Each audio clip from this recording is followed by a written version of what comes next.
This is the Between Shadow Society Part 12. This is very likely the conclusion of our first season, the confrontation with Theodora Brathwaite. Let's talk about where we're at with things right now.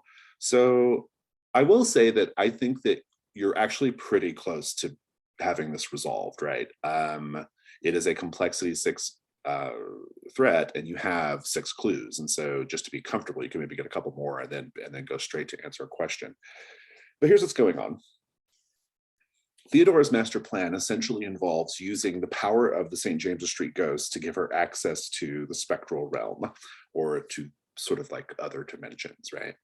And using that in combination with having Queen Victoria, a royal, on her property, she has somehow managed to make contact with and indeed open a gateway to a sort of a mythical realm called Annwn, where we have learned that King Arthur, as part of an agreement with the Fey realm, is essentially there to live for eternity, essentially kind of a hostage of the Fey. In exchange for this, kings and queens are allowed to rule the land that is Great Britain, right? Now, Theodora's plan was to bring King Arthur back from this realm. He's currently sort of gradually becoming more physical, but he's sort of in a zombified state at the moment, or a half zombified state right now.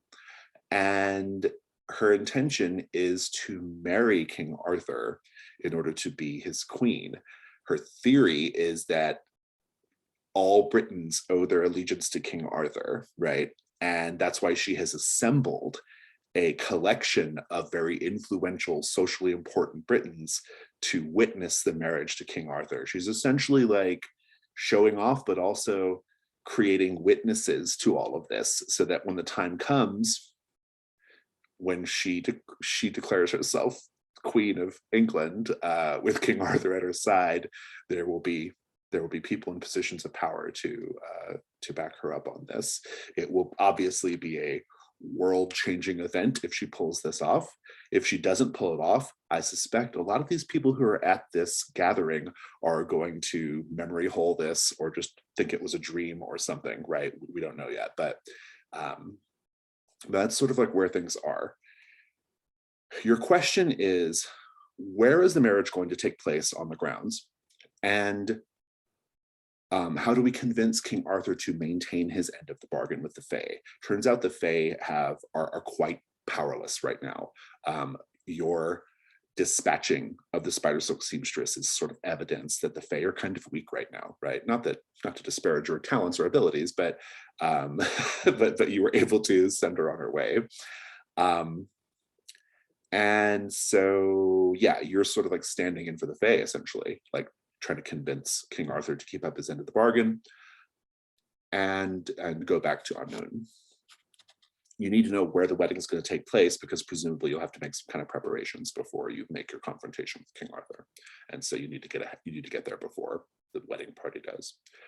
Now, we have 6 clues on a complexity 6, which is, the clues are a giant black toad with 1,000 eyes. This was viewed in a tapestry, though it's invisible, but Dr. Noble was able to see it. This tapestry showed King Arthur and his knights battling this toad with 1,000 eyes. There is a small island on a lake on the property that is and it has a shaft, a beam of sunlight shining down on it. There's a grove of golden apples. There is a woman, presumably Queen Victoria, roaming around the grounds with a purple shroud over her, ghost-like or in a trance of some sort.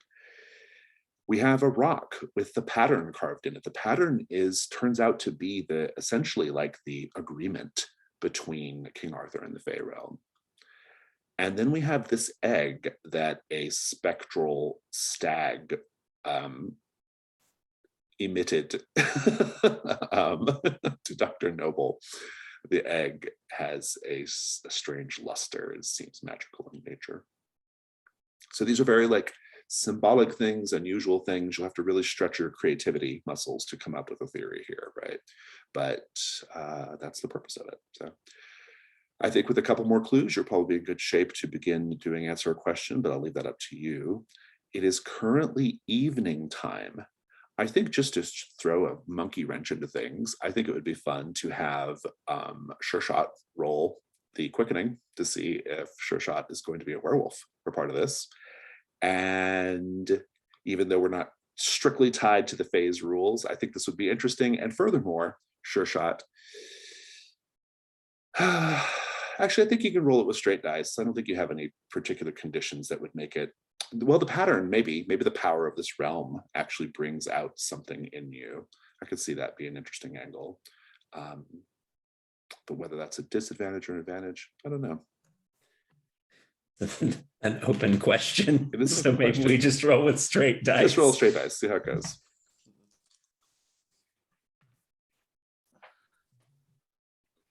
Let's see.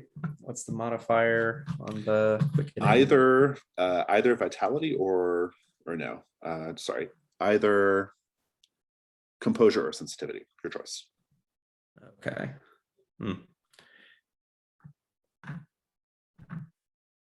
Okay. Well, so that either gets us the low end or the middle end. So what would it mean on the low end? It means that we don't have a night phase. It means that this night must be spent between you and one other hunter, keeping you under control, or you can introduce the cursed. I will let you finish out the session, and then you could retire Sure Shot as the cursed. So. Oh, I see. Yeah. The power of Anun making it impossible for you to control yourself once you get back to London, right? Right. So is the night phase like going to be half of this session or the whole session? No, it won't be the whole session. No. I think if you want to have a scene where you're keeping it under control, that we'll just do some little round robin scenes while the others investigate. And I think that sounds pretty interesting.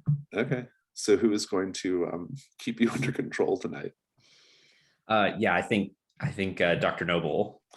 So then what I need to kick off the scene, if you recall, the last thing that happened was you're all at dinner, a sort of like medieval style, kind of like situation where there's dueling and stuff going on in front of the spectators and lots of candlelight, right?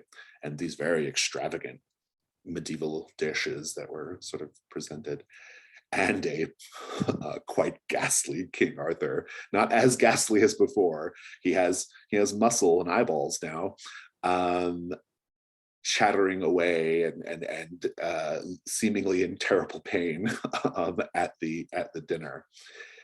Everyone is a little uncomfortable, obviously, but also I think that Theodora is, you can tell she's sort of gradually weaving a spell on people, right, of a sort, because you will overhear people next to you or maybe a couple chairs down saying things like, well, he looks better than earlier today, like sort of, like trying to be optimistic about the situation. And so I think what will have to happen here is, Sure Shot, you'll have to excuse yourself and have a scene where you basically have, where it's coming on, the curse, and you need Dr. Noble to help you. So if you're ready to role play that, go for it.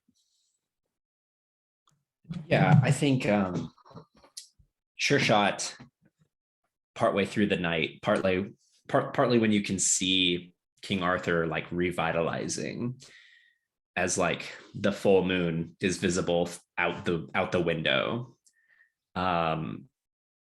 Sure Shot just like leans forward, all of a sudden, like he's trying to catch like glasses that are falling off of his face. He doesn't wear glasses. Dr. Noble sees this, and then Dr. Noble sees Sure Shot like almost like he's weeping, holding his hands over his face, like hurrying out of the room. She, yeah, definitely will follow and try to see if she can help Sure Shot, because, I mean, she's not his physician, but, I mean, some sort of condition. Um, so she will hurriedly excuse herself and then just follow you out of the room. Yeah, Um, and Sure Shot is like moving quickly down the hallway. He seems to be looking for a room that's like unlocked. He's just like hitting doors with one hand to see if they'll swing open while the other hand is over his face. Mr. His Stevens! duster Mr. his duster's Stevens! like billowing and changing. What? And she's trying to run after you and trying to catch up. Um, I don't, I mean, I don't know if you find a room that's empty enough. I mean, maybe you fall into the library, which would be awesome. But yeah, I mean, You hear a strange voice coming from the figure that was Mr. Stevens. Stay back. It won't stay on. It won't stay on. And then all of a sudden, even though he hits a door and it's locked, he just lets go with his other hand. Something thumps onto the ground and he throws his whole body against the door and it shatters. He lets himself into a bedroom and the door kind of just eases its way back from the shock. But if you look on the ground, you see his face is laying on the ground. what is this? And she reaches down to actually pick it up and hold it. And then she holds it, and then on her other hand, she will pound on the door. Mr. Stevens, Mr. Stevens, what is this? Um, just as you're like fixing to pound on the door, you hear like a crashing sound come from the other side. And I don't know if you see it, but the audience sees it. If you drop the mask in a startle, it'll land face side down, and on the inside of it, glowing, is the pattern etched into. Right. She will break into the room. She will follow you in, um, essentially. And What um, do you think you see? What does it look like? And how do you cope with it? well, she bursts into the room, and I'm assuming that by this point that you've gotten to the window, that Mr. Stevens has gotten to the window. And right now, all she can really see, because it's nighttime, um, is the silhouette, and your silhouette is in your duster, in your usual clothing, but it's much larger, and we're used to seeing you, and you don't have your hat on, and evidently not your face, and your very large back is to her, and she's noticing the unnatural curvature of the back. She's noticing the very pronounced muscles in your pants, and like it's like sort of misshapen by the calves and the boots, because now you're not completely human shaped. And she does approach.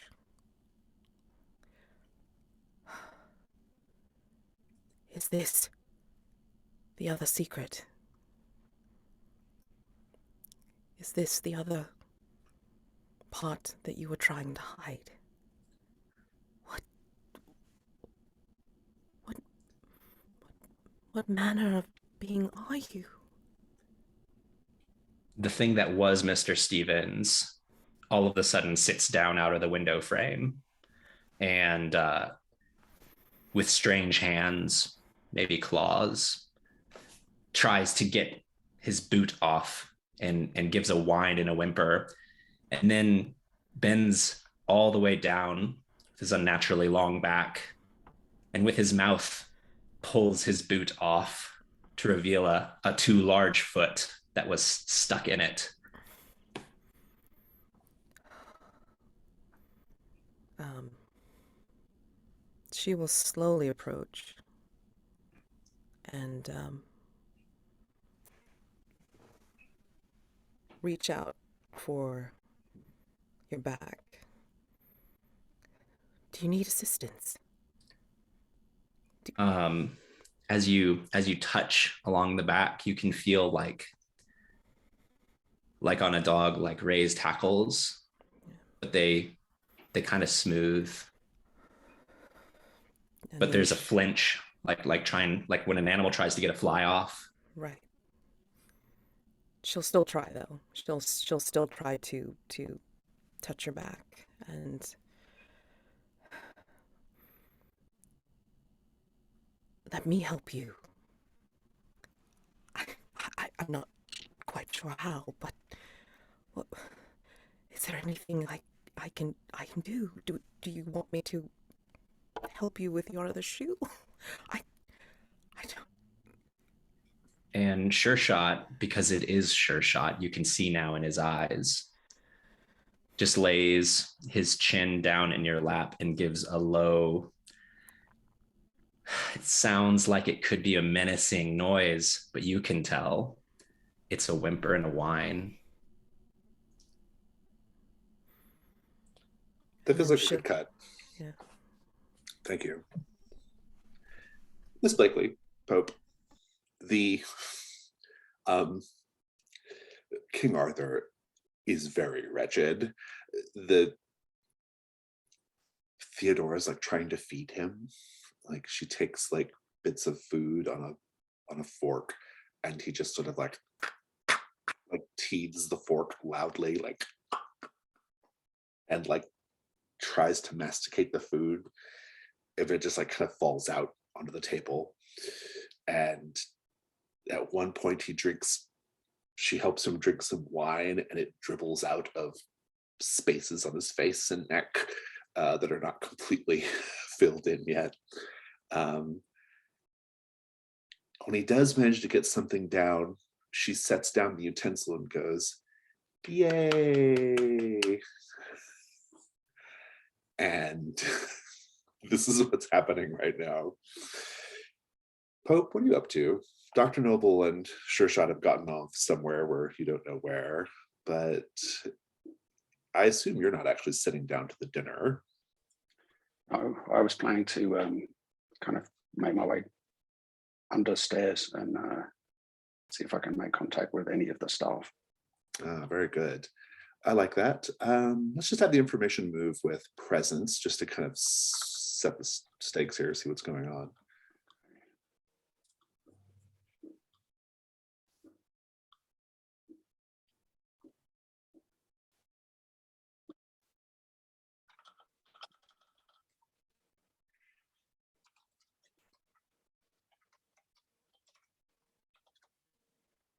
I rolled a 1 and a 3, giving me a 5 total. Indeed. I think as you are down there, you see Tatiana sort of like undressing, like she kind of had her like night get up on when she was doing some dueling. And Kip is down there in a scene very reminiscent of your scenes with Kip, kind of down in the kitchen with Kip sitting at the counter having his meal. And Tatiana is there and she says, "Oh, look, Kip, it's our friend, Pope." "Pope, are you lost?" I was just seeing if I could make myself useful in any way. She says, "I have a request to make of you, Mr. Pope." She goes yes. around behind Kip, who's very oblivious to the danger he's in, as he's enjoying this, like, he's got a bit of like, partridge or something in his mouth. And she puts her hands on his shoulders and she says, "I would like for you to abandon your post, Mr. Pope. I think it's probably best for," and she looks down at Kip, "everyone here."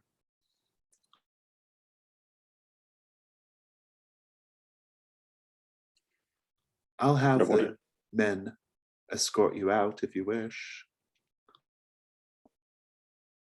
I think I should stay and ensure that young Kip here is well taken care of.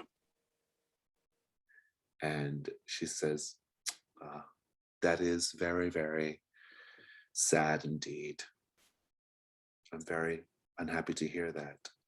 I fear that someone looking down at Kip will also be very unhappy to hear that. Enjoy the rest What of your could evening, possibly Mr. make Pope. you think that? She says, enjoy the rest of your evening, Mr. Pope. I don't think you're going to find anything useful down here.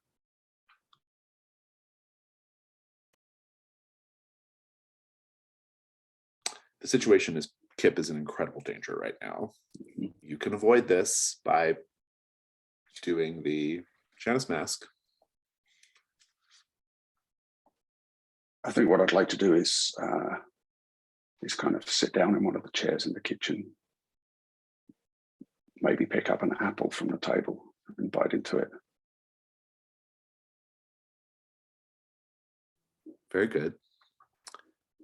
So, Miss Blakely, what are you up to right now? Miss Blakely is actually very interested in meeting Tatiana if that was an option, but I think she's not at the table, so it's going to be a little tricky. And that seems like way too tense of a scene for it to be fun to walk in on. Goodness, now I'm not sure.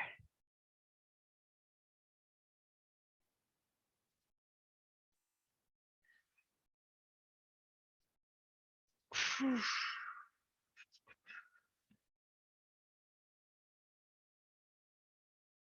Okay, I think Blakely is going to not go to dinner.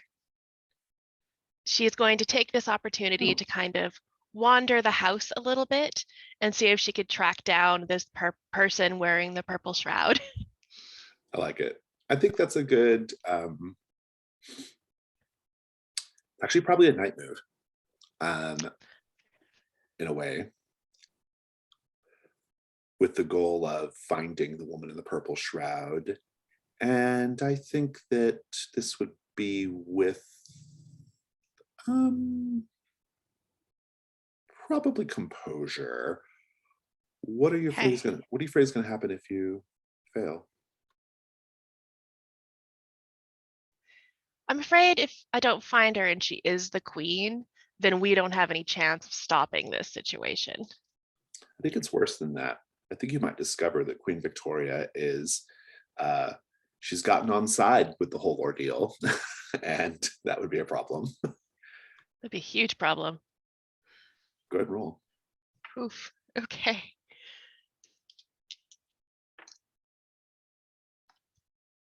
Seven.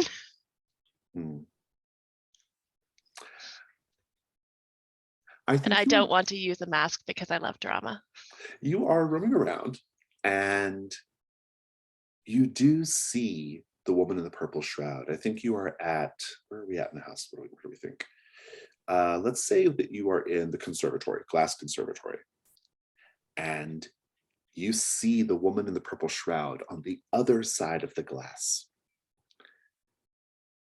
And as you are perhaps getting ready to approach or get the woman's attention, Clara Barton, the nurse from the United States, says, "Miss, I'm so very sorry, but well, as I mentioned before, I am here with ulterior motives, and well, while Mrs. Brathwaite's men are out looking for the Queen, I was wondering if do you perhaps have some money that you would like to find a home for? Something charitable, perhaps." I'm afraid I have no idea what you're speaking of. Well, Who are you? I'm Clara Barton. I have a project, a sort of a goodwill project meant to help people who need medical assistance and other care, but who are not able to provide for themselves. The poor, the downtrodden, people harmed by the horrors of war. I call it the Red Cross. And, well, I'm here in London looking for people to sort of invest, as it were, though the returns, it being a sort of charitable organization, are not necessarily the purpose of it. Oh, my dear. You look like the sort of Have person. you heard of the works of a Mr. Darwin? There is a This is- specific book I'm referencing called The Origin of Species, The Survival of the Fittest. If these people are just going to die because they're unhealthy, then, well, that's just their luck, isn't it? Survival of the fittest. And completely misinterpreting this book completely because it is Blakely. I would say so. I want you to scar the reflection. Darian. Describe how the cathedral is changing at your embrace of eugenics or something that's going on here. Yeah, it is kind of eugenics. Oh, Blakely's so terrible. As Blakely goes on this, kind of small lecture to this woman who is looking for charity for the Red Cross and trying to keep her eye on the woman in purple, the camera cuts to the cathedral dedicated to Blakely, and we see that the stained glass window that once had Theodora Brathwaite's image in it and has been boarded up because Blakely will not allow that. All of the stone and brick are surrounding that window starts to crack, and we see a small hole form just as things kind of crack and dust pops out of it, and a little face of a rat pokes its head in. And then we've cut back to Blakely finishing her terrible lecture. I love it. It's good. I'm going to give you a condition as well, cold-hearted. Yeah, that's fair. But by the time, I mean, well, you have kind of dispatched her, so you can follow up with following the woman in the purple shroud. So we'll pick up with that in a moment. Let's have a little bit more of this scene between Sure Shot and Dr. Noble. If there's more to do, I don't know. Maybe there's not. So how do you think it progresses from here, Dr. Noble?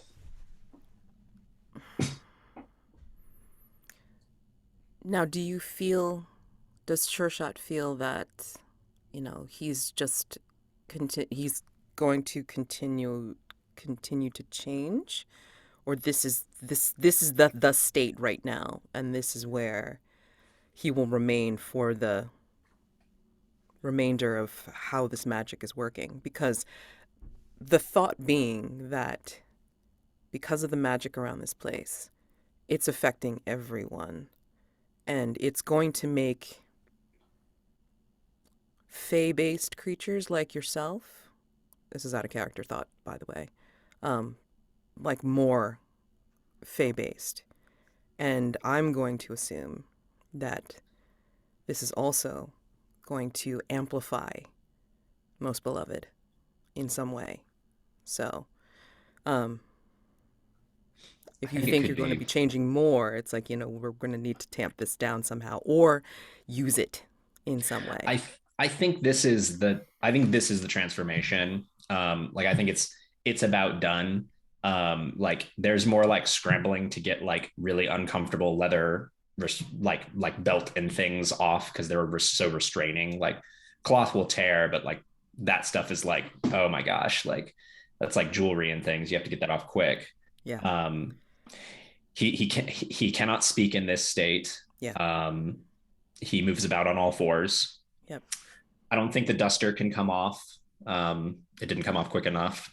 No. So there's just kind of this scrabbling mammalian creature that has laid its head down in your lap and whined for a while, and then like needed assistance getting like these other bits off.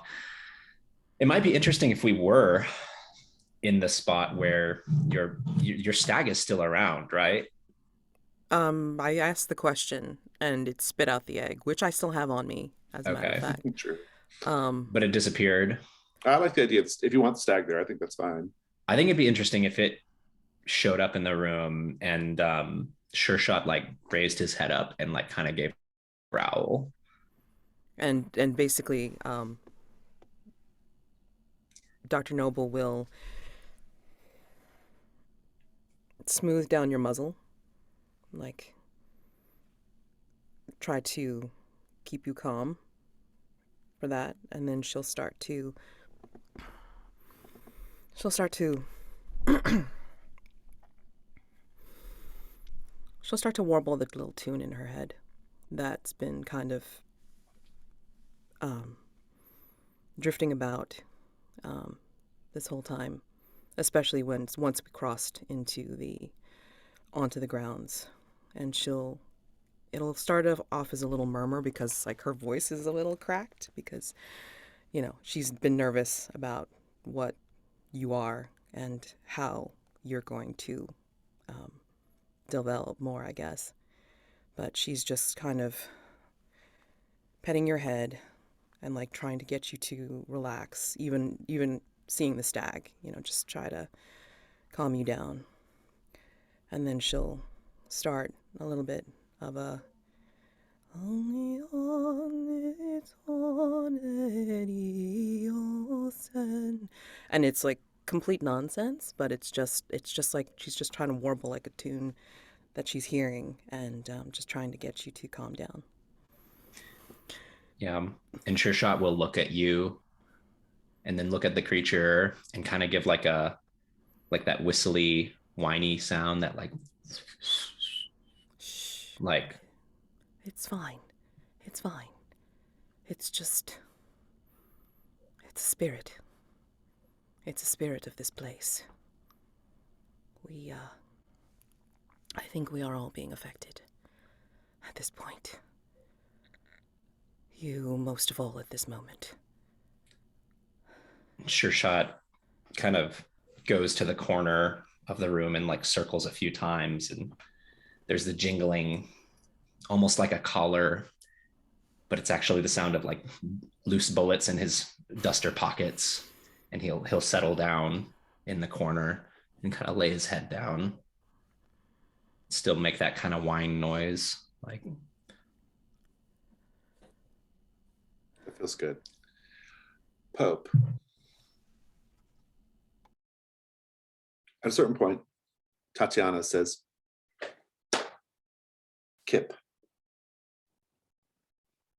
how would you like something very, very special and delicious?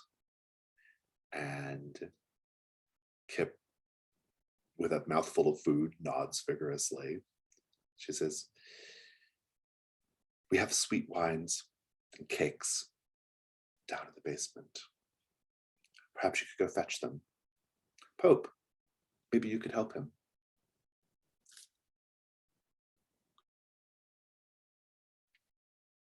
I'll stand up and put an arm protectively around Kip and say, come on, boy, come with me. She says, I'll show you the way. And she points a little deeper into the kitchen, down a side hall, a little out of the way. Servants and things are rushing about back and forth. So you have to kind of dodge them a little bit to navigate to it, but otherwise it's not too much trouble. And she says, there's a ladder there, just below that trap door.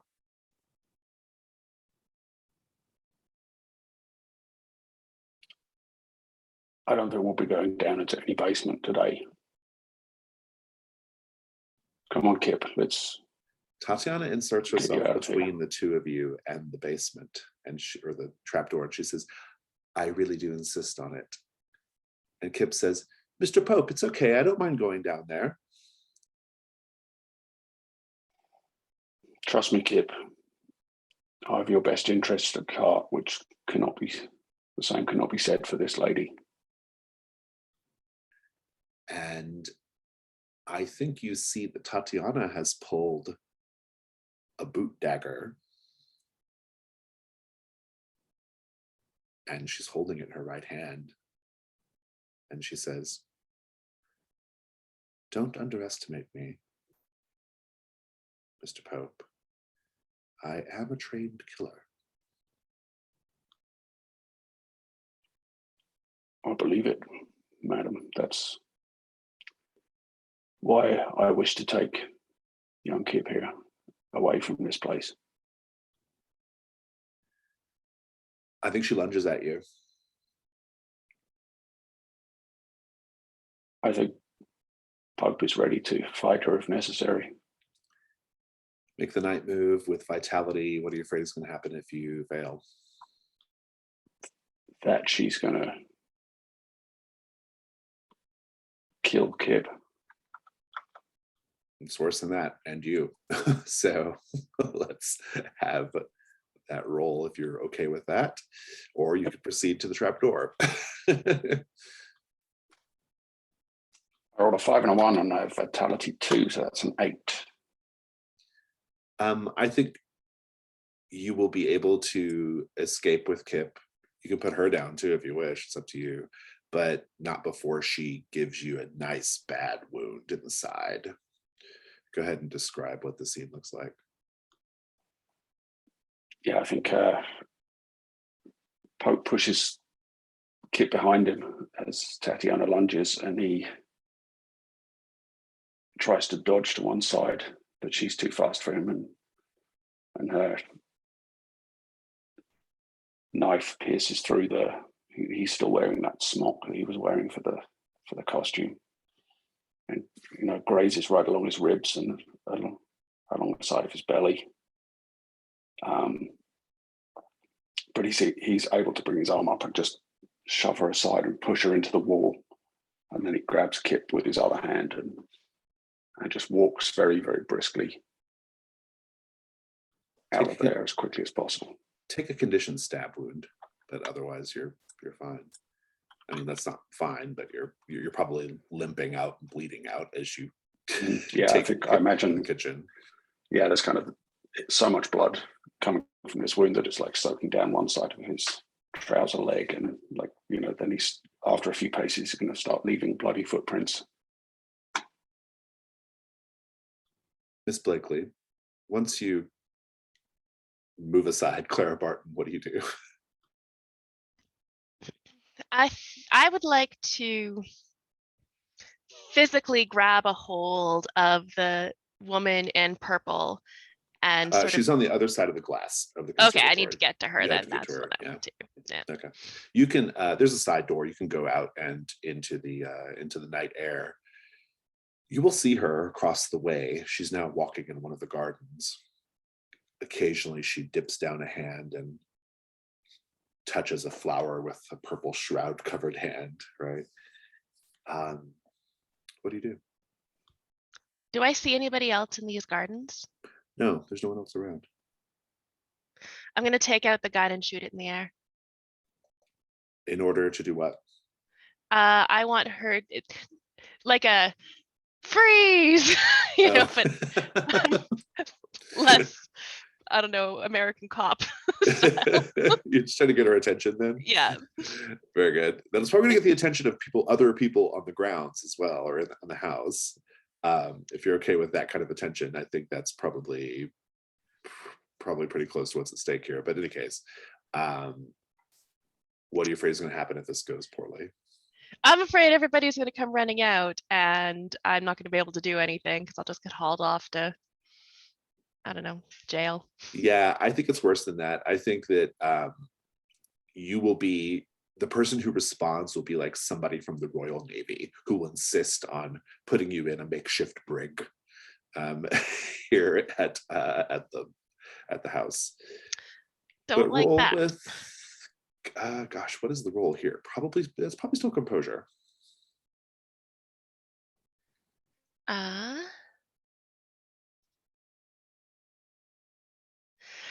going to use an item from my personal quarters. Okay. I'm going to put on Julius's black sun mask It's damaged, but it is a little bit. I mean, it's probably still obvious that this is Blakely because she's wearing this ridiculous getup, but it is some sort of, maybe they won't know who I am at first glance kind of I thing. love it. That's good. Roll with advantage. And that was composure, sorry? Yeah, composure. Thank you.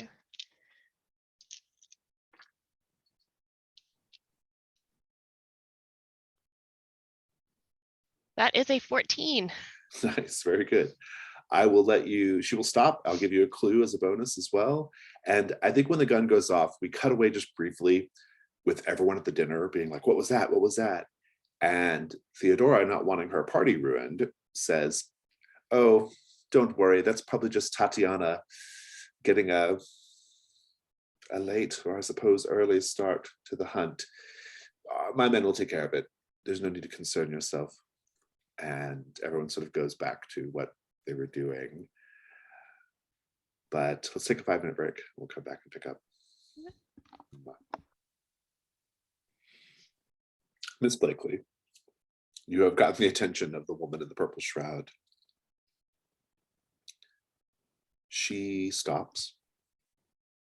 She actually approaches you. And she says from behind her shroud, she says, Theodora made a terrible mistake. Well, she has made plenty of mistakes. Which one are you referring to? She misunderstands the gateway she has opened. Anun is not a paradise. It is a trap. It is a pot of honey meant to lure. There are terrible monstrosities in Anun. And then she says, but her ignorance is not the only thing, not the only mistake she made. Her true mistake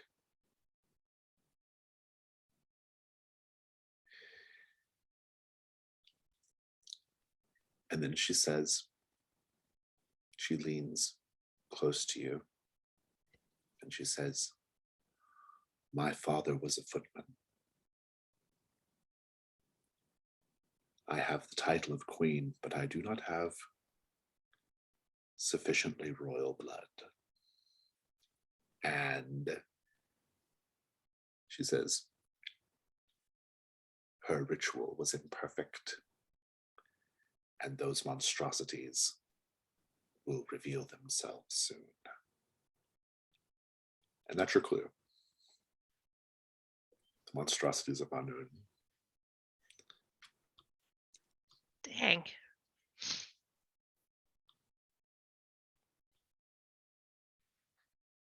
Well, Your Majesty, I honestly could not care less about who is the ruler of England. All I know is that your being here causes problems for me. And so I'm either going to take you away from this place, or, and then she kind of waves the gun a little, I'm going to take you away from this place. She says, I fear I am already somewhere else, ma'am. I am in the spectral realm. Lost. I do hope someone will find me before this is all finished. And at that, the purple shroud falls away to nothing. Blakely does that, holding the gun up, looking around like, what just happened? And at this point, some of Theodora's men will be arriving on scene, just following up on the gunshot, but you can leave as you wish. So, Oh yeah, I'm gonna lie to them and say, oh, I saw a burglar or something over in the gardens. Go that way, please. indeed, indeed. Very good. Do you take the black sun mask off? I'm gonna leave it on for now. It looks very stylish. Very good. Shall we wrap up the scene with Dr. Noble and Sure Shot? Yeah, I think at some point, like shortly after Pope was injured, Sure Shot like goes to the door and is like hitting it, like he wants to get on the other side, and he What'd you seems say, like Mrs. very Stevens? distressed. What?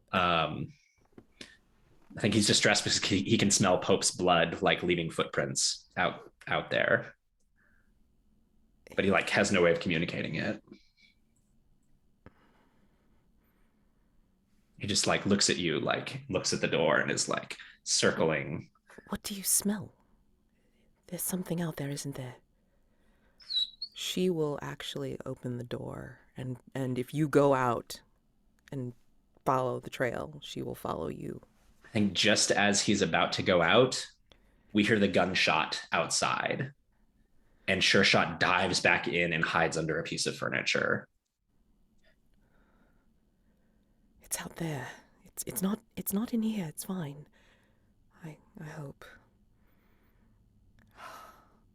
She goes back and will sit on the floor next to whatever piece of furniture you've hid under, and she will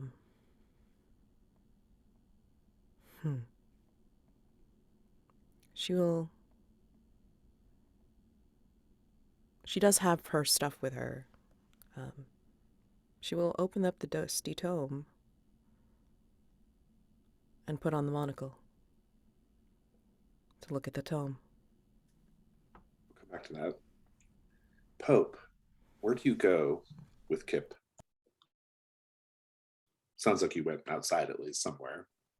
Yeah, I think I head around to a different entrance and try and make it back to Dr. Noble and Sure Shot. Kip pulls on your sleeve and says, Mr. Pope, look. And you see in the distance, somewhere on the grounds, perhaps between trees, you see what appears to be dozens and dozens of glowing eyes on something quite large. We need to get inside, Kip. And he's pretty much lost his breath from shock, and he clutches your hand very tightly and nods vigorously as you go back inside.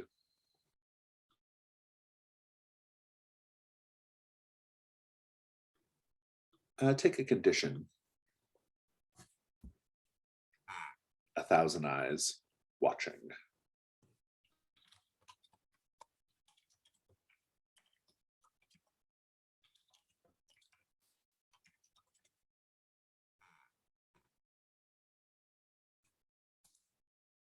And I think at this point we will probably begin to wrap the night up. We'll look at Dr. Noble's investigation in a moment, but we're getting pretty close. So just everybody be thinking about last scenes before we get to the next day. Dr. Noble, let's pick up at that though. So you said you were using the monocle to search through the tome? Yes. I like that. Have you marked the monocle yet? Is that still unmarked? I used it yesterday. I mean, it always does what it does, but you just Okay. the mark is just if you get a die bonus or not. So. But yeah, you can take the information move if you want to go through the tome and see if there's anything hidden, revealed in it. Yeah. What I'm rolling with for I'd say looking through reason. it? Yeah, reason. Okay. Oh, thank goodness for jacking that up.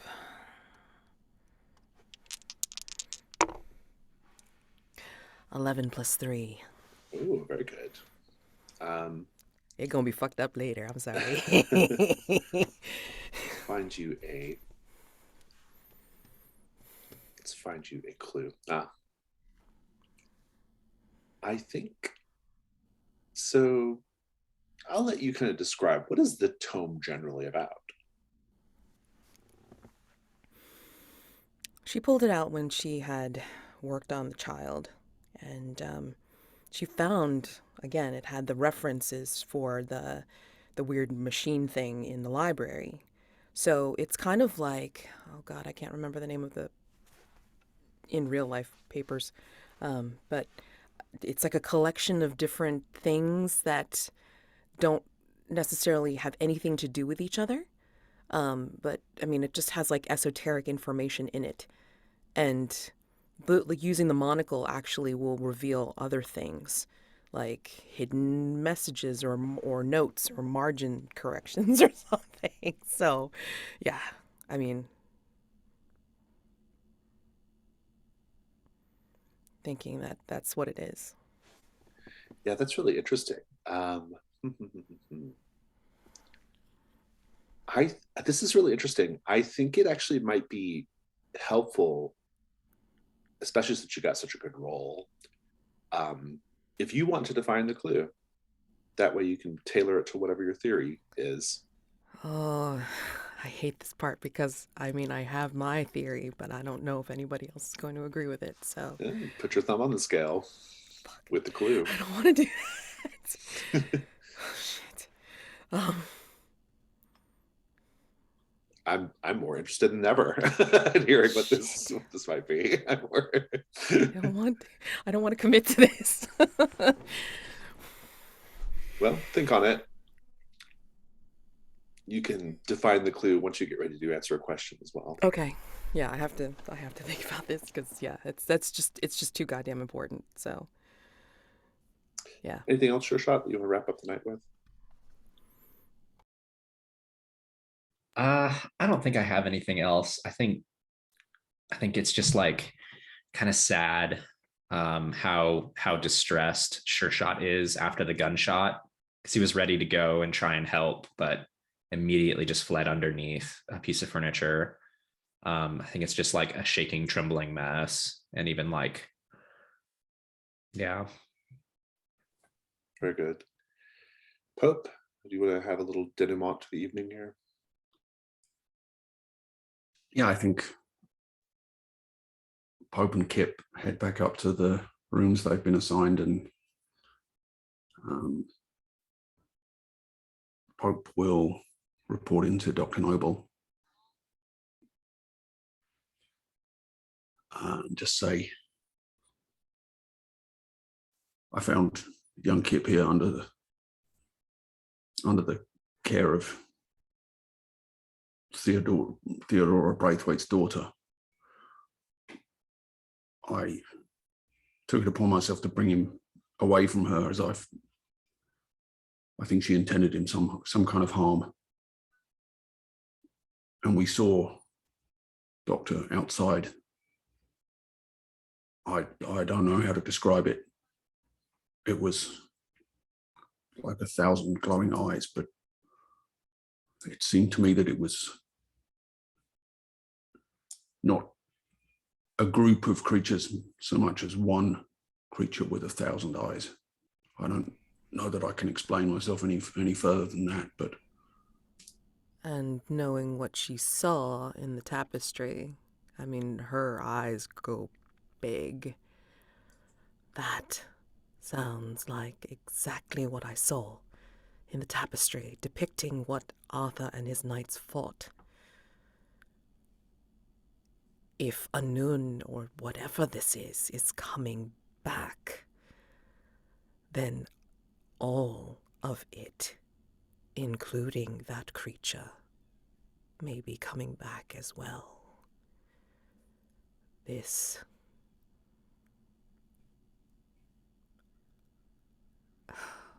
We need to figure out a plan.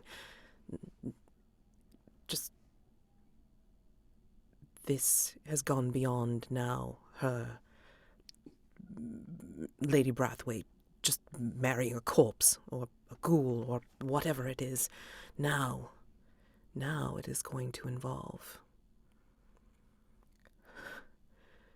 saving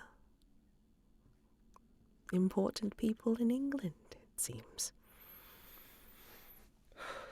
Miss Blakely, anything you'd like to do at the end of the evening here?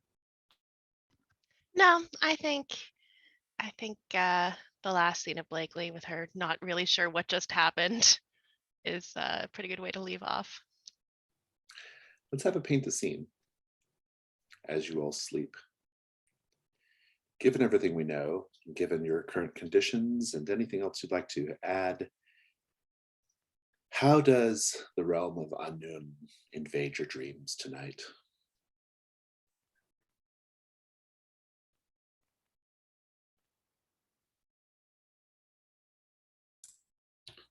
Pope dreams of himself running through a forest, pursued by something, but he can't, even if he turns his head, he can't see what it is.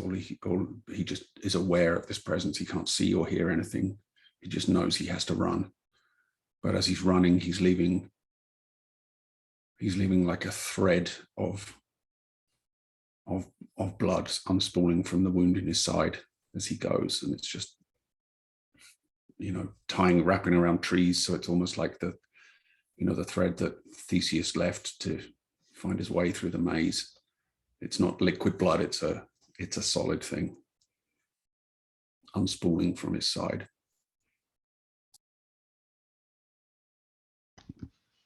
Blakely's dream is simple. She's on a small island. There's a beam of sunlight that she is sunning herself in. It's very calm and peaceful and charming. As she looks around, she realizes that the island's a lot smaller than she expected. There's nobody else there but her. She's all by herself. She looks out into the water, and it's just clear but very, very deep.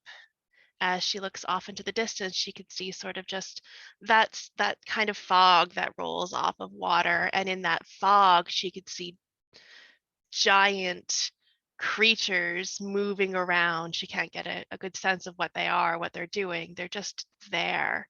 And the island is surrounded, and she's by herself. She yells out for help, and there's no answer.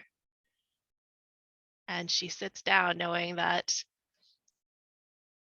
she's just going to have to survive as long as she can on this island alone. And that's pretty horrifying for somebody who relies on other people for everything.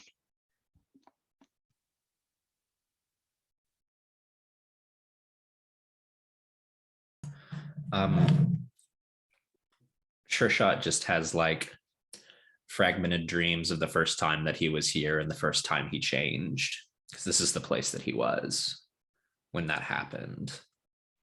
The first time that his mask was removed, revealing what he truly was, and the helplessness and all of that. And he wakes up and it's real, and he tries to fall back asleep.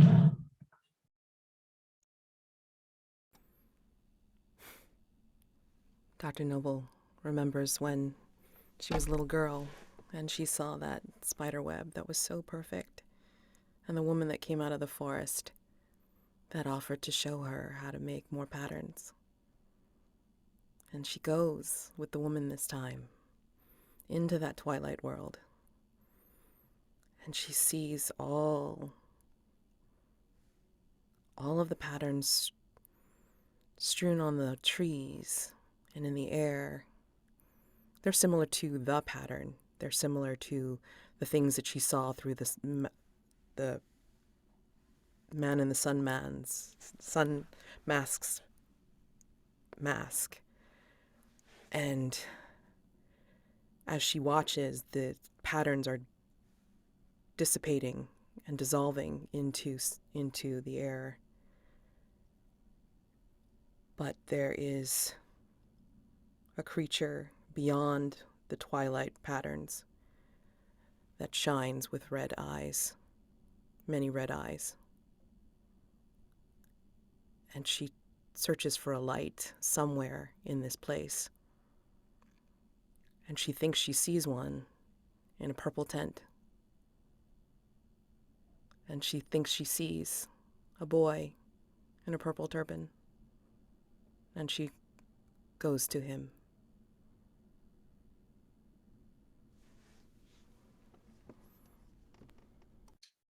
Very good. The next morning, there is a lot of excited commotion throughout the house. People are rushing somewhere. Servants, guests. You all will be roused from whatever rooms you're in, and you will see and hear this excitement. Everyone is going back to that place where you all first met King Arthur, that subterranean place beneath the house. Do you all follow?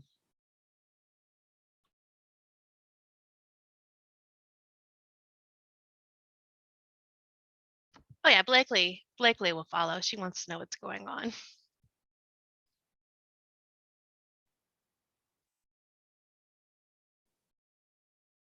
What is everyone else doing?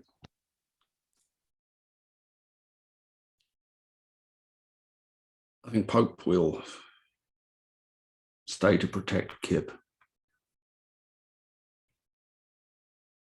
Although, yeah, there's an idea creeping into my mind of attempting to use Rabbi Salomon's ring to ward off or snare this entity with 1,000 eyes. But I think Pope just has no idea how to accomplish such a thing. Interesting. Could be helpful depending on how this threat resolves. Dr. Noble, what are you doing when you hear this commotion? She contemplates the dusty tome, and she now knows or sees the clue. So I'm going to describe it, and you can put it in any way you want. Here's the clue. So when she remembers what she saw through the monocle on the dusty tome, it's a pictorial. It has what looks like,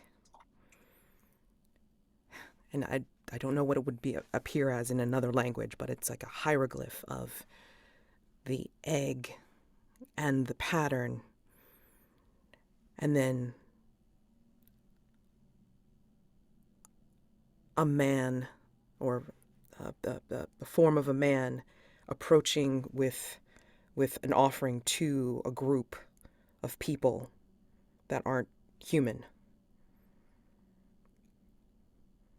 So it's basically like telling the tale with those three pictorials in it. And it wasn't seen except by looking through the monocle in the book. Very nice, very good. Are you going down to the subterranean area where the throne is? Not before going to Pope and making sure he's patched up. Sure shot. I No. imagine you're having kind of a rough morning. Yeah, I don't know if he can make it down in time. He needs a minute to get himself put back together. So Down in the space, it is very similar to what I described before. There's just a single shaft of light illuminating this throne in this otherwise very, very dark, large, dark, cavernous space. And Miss Blakely, you can feel the anticipation in the air as you step down the stairs and enter the space. You see, everyone sees, sitting on the throne is Arthur, though he is restored. He is wearing a gold crown, and he has a fiery halo of light around his head behind him. and his left hand is extended in front of him, and a flaming sword is floating above his left hand, and his right hand is extended, and he's perfectly statuesque and still. The flesh is restored. He has a beard, he has hair. He's very, very still. He almost looks like a waxwork, if not for the fact that there's a halo and a glowing, flaming sword floating over one of his hands.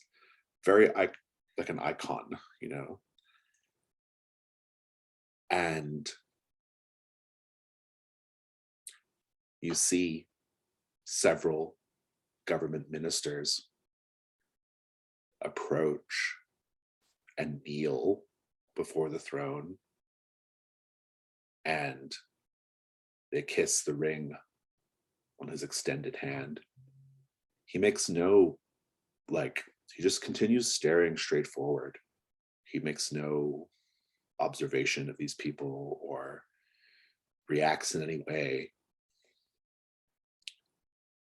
But Theodora is on the side, clearly feeling triumphant, looking triumphant, as these wealthy people and as these government people, as they one by one go and demonstrate their allegiance to the restored King Arthur.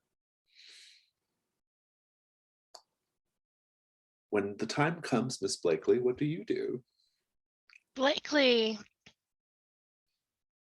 walks up to King Arthur.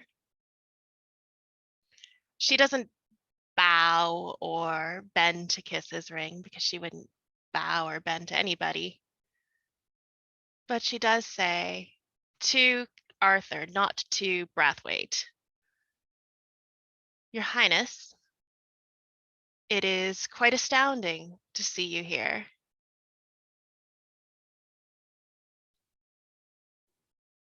And then he breaks his repose and actually looks at you. And he says,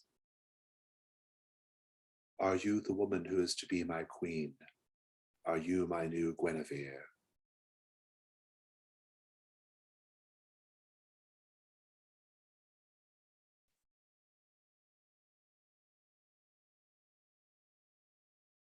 I think Blakely doesn't answer that question. Instead,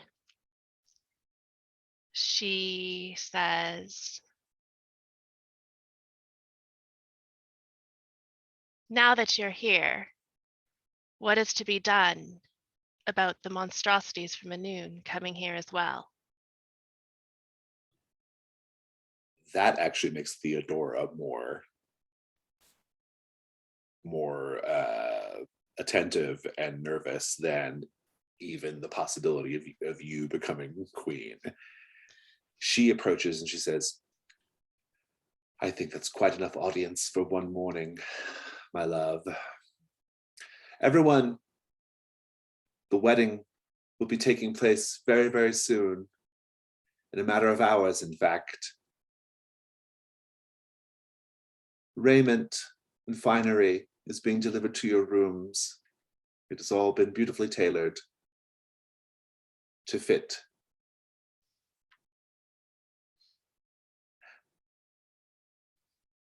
When the time comes, someone will come to fetch you. And everyone who's in just sort of like awe and reverence, and they just sort of like get up, and many people are crying, just openly weeping, and everyone is whispering about the new world, the new Britain, the new brought forth by the old. Theodora's winning until you figure out how to convince King Arthur to leave and go back to uphold his obligations. I think before she's shuffled away, Blakely is going to try to get one last word in on the situation. And I think she is going to turn to Arthur and say, Your Highness, be very careful who you choose in a bride. Remember how Guinevere broke your heart. You don't want a situation like that again. And I must say, your current choice in brides, well, I don't believe she has your best interests at heart, but I'm sure. Theodora says, "My lord, my interests only lie with England."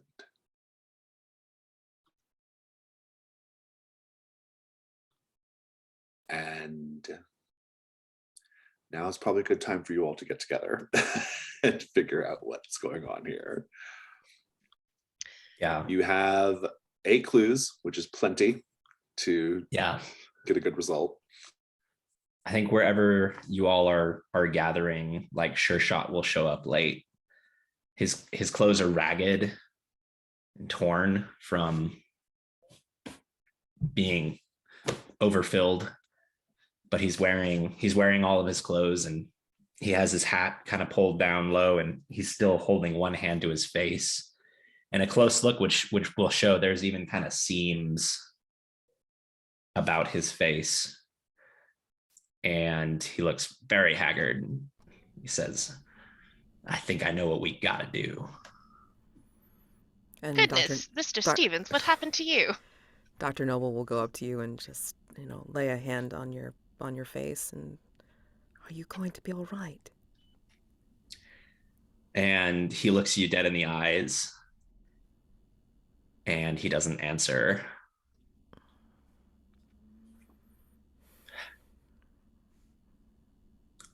But let's think about theorizing. How about answer a question? We'll review the clues real quickly. The giant black toad with 1,000 eyes, the small island with a beam of lights shining through it, the grove of golden apples, the Queen Victoria in her purple shroud, the rock with the pattern carved on it, the egg, the monstrosities of Anun, and a little story of the egg and the pattern, and a man making an offering to a group of non-human entities. The question is, where will the marriage to King Arthur take place, and how can we convince him to honor his agreement? Thoughts? A lot of these clues kind of suggest outdoors, like the grove of apples, the island, even eggs, that's an animal thing. And the queen was wandering out near the gardens. That's also where Tati does her hunting. So I'm kind of thinking there's a tie between all that stuff. Yeah, I was thinking the island seems the logical location for the wedding. The symbolism of the beam of sunlight shining down on it, almost like spotlighting whoever's standing there. And it also kind of symbolically ties with the Isle of Avalon, where Arthur went after he died. Yeah, I think the where is on the small island, directly where the sun is shining, in a grove of golden apple orchard, and specifically underneath a purple shrouded tent canopy. Like, that's the place. I think that's the place. Interesting. So we think the little island also has a grove of these golden apples. Mm-hmm. Under a purple canopy. That's an interesting way of using that particular clue. What's the we'll tentatively agree to those things. What's the how do you convince him to go back? I had a theory on that, and it's wackadoodle, so I'm sorry. That's not actually Arthur. My theory is that because of her access with the sapphire into the spectral realm, that's actually the St. James's ghost.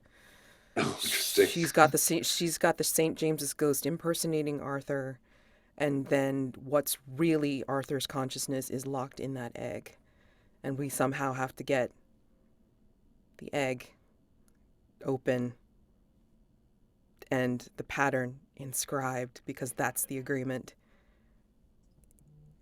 to that thing. um, and then that's how we get him to go back, is because we kick the St. James's ghost out and then get the actual Arthur back to Unknown. How That's that a pretty plays into bold the rest of theory. it, I have no freaking clue, but It's bold theory. It makes a certain amount of sense, because Theodora just needs the movers and shakers in the empire to believe she has brought back King Arthur. Exactly. Right? So Right, she doesn't want to share power with him. precisely, yeah. A He's- puppet is what she's going to want. In terms of, I don't know if you all picked up on this or not, but I have not once described the sapphire around Theodora's neck this entire mastermind threat, But which could I be mean, interesting again, context. yeah, if she utilized the power of the ghost in her sapphire to do this, to pull off this stunt, this is where it's coming into play, because Mhm. I like that a lot. And because Blakely having went on a date. But anyway, and having having Arthur sort of locked away in this, that's kind of holding open this window. because like So- I'm also thinking of like the old story, and I'm talking older than the frickin' like, Wizarding World crap. I mean, I'm talking the story of the wizard who kept his life in an egg. Yeah. So same difference. She's somehow locked it away, and so therefore now it's our job to try to get it out. But And it again, a should be theory. I like that a lot, because then if the monsters, the toad with the 1,000 eyes, the monstrosities of Anun, they're coming through because Arthur is not there to stop them. Yeah. right, He's locked away in this egg. I like that a lot. I mean, reviewing the clues, that's pretty well it. I mean, the island makes a lot of sense. The Grove of Golden Apples, I think the Grove of Golden Apples and the purple shroud probably have some kind of symbolic significance, right? The purple clearly means like royalty, and that is a factor. I'm curious what we think the symbolism of the apples are. I was thinking it's, there are something from the Fey realm, from Anun. Yeah. I mean, it's also like the idea of life-giving apples, like the golden apples from the from Atlas. Like every mythological tradition. Right. Yeah. Right. We know this happens. This is great. But then also too, like the queen one, I was also thinking the way she unlocked it was St. James's ghost is impersonating Arthur, or imbibing that spirit to kind of give that glamour, and then the way Arthur is coming out is because he's sucking out the life essence of the queen, and that's why she's in the spectral realm, because she's no longer really here. So it even could be like the queen like has to stay in the spectral realm, like for like, just for her to get the ghost out of the spectral realm, right? Right. Like It's a trade. It's almost like a yeah. an uneven trade. Yeah, that's intriguing. Well, okay, so I feel like the apples, the shroud, so the location feels right. I get that completely. We think that the giant black toad, the monstrosities of Anun, this is just sort of like what's happening because of Theodora's like chaotic plan here, right? Like these monstrosities are coming because King Arthur is not. I mean, so the thing about the egg, maybe like the egg precedes, because the egg happened before the monstrosity showed up, right? So maybe I'm curious, like the stag delivered the egg to you, so that kind of implies that Theodora didn't have it to begin with, but that it is nevertheless here. I'm curious Yeah, about that. But I'm trying to work through that at the moment. yeah. Maybe Theodora did have it and the stag took it. Oh, that's I fair mean, too. once Yeah. Theodora thinks her plan is going well, she could have easily asked somebody like Tati to watch over the egg, and then Tati's like, well, I'm gonna go torture these guys. Yeah, exactly. Right, yeah. Intriguing. Okay, so it sounds like what you have to do to convince. So there really is no convincing Arthur to go back because there is no Arthur, right? It's Well, we've got to release him. Yeah, like Right, so it's yeah. because With- he knows what he has to do once released. Oh, I see. The egg is trapping him. Oh, interesting. Okay, well, that's really great. And then the rock with the pattern is just a sort of affirmation of the contract originally, right? Like An affirmation of the contract, but I mean, again, like with the enigmatic storytelling, it wasn't a sword in the stone that he drew. It was if I remember correctly, the sword carved It was in the symbol lake. into the rock. stone. Yeah. Carve the pattern. Yeah. Yeah. So if we're saying the question is now, where will the marriage take place? And how do we free Arthur to fulfill the agreement? If we're like reinterpreting the question to be that, Mhm. Which I think is fine. I think that the pattern is important to getting the egg to open and release him. Yes. And I'm willing to say, like, to make that happen, like, I'll mark blood-soaked portal, take my mask of man off with the pattern on the back, and stab it into the egg. I love it. I think it's great. Oh my god. Wow. And I picture at least me and Pope and possibly Blakely, like, you know, doing covering fire for if you want to do that Right. at the Yeah, ceremony to interrupt it. I think the monstrosities want this to happen. They want to resume the war, Sure. but they can't. They're bound if the egg is opened. So we're gonna need some help letting this happen. And then I think like probably Sure Shot is stuck in Fey territory or destroyed entirely or whatever after his mask is destroyed. Right. Yeah, it's going to matter quite a lot on how the roll goes, right? Like if you do well, then this is going to work really well, and I don't think it's going to be super dangerous. If it's a middle result, it's the right answer, but probably you're going to have to deal with the monstrosities, right? So that's sort of where things are at as far as that goes. How about to explain why we can't just break open this egg in like Dr. Noble's room? It has to be where the rock with the pattern carved on it is. Which might be on the Bingo. island. Love that. Might be on the island, right? Yeah. Because Right. we know that this is the land where the agreement was made, right? So. Yes. Right. Or it needs to be close enough to the restored form of Arthur so that it can swap. So Exactly. And that's what himself. I was thinking, because I mean, like my cinematic thought was somebody's got to get up real close and personal and smack this egg on this guy or thing or whatever it is. And also, even the location of the island seems important because it's almost like it's a liminal space, something that's exists Bringing between it all back. Oh, God. our world and the Fey world. So Yeah. I really liked Rob's reference to Avalon. It's like a little mini Avalon.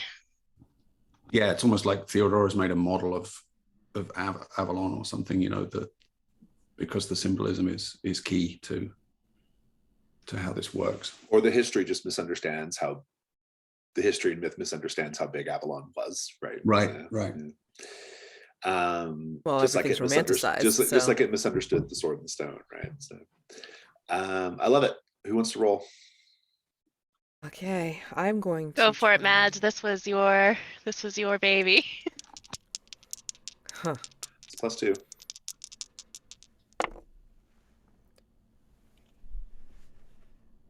Three plus two plus two. 7. 7. Do we want to spend a mask to bump it? If you spend I'm the mask okay to with bump spending it, it'll be an easier encounter. If you don't, you're probably gonna fight the 1,000-eyed toad. So, I'm okay I with want to fight the toad. I know you want to fight the toad. I'm okay with using a mask. but you're correct. We don't have This is enough gonna work. gunpowder for this. I mean, that's the thing, is you might not need to once Arthur is in his right place. Yeah. You just need to keep the toad back. Yeah. Yeah, But we could fictionally maybe have that happening. It just won't be as risky or require rolls in the same way if we all Yeah, mark it masks. could just be like just narration as opposed to rolling dice. I'm already marking a mask, so it's Yeah, up to y'all. that's fine. If there's is anything I was you want wondering- to I'm cool. explore about your characters. That's true. I mean, a mask is already getting marked. I mean, like, so it's like it's up to y'all. But and using that the Ring of Solomon as well to keep the Thousand-Eyed Toad away, or it could be a ward die it roll, off. or it could be just narration based off how this, if you bump it or not, essentially. So we are all marking a mask. Let's do it. Yeah. I just, you know me. I'm like, what's We not know the hardest way to do anything? You sold us out with Julius. I mean, if you think your character is going to be done, you could also mark Bloodsword Portal along with Sure Shot, right? So well.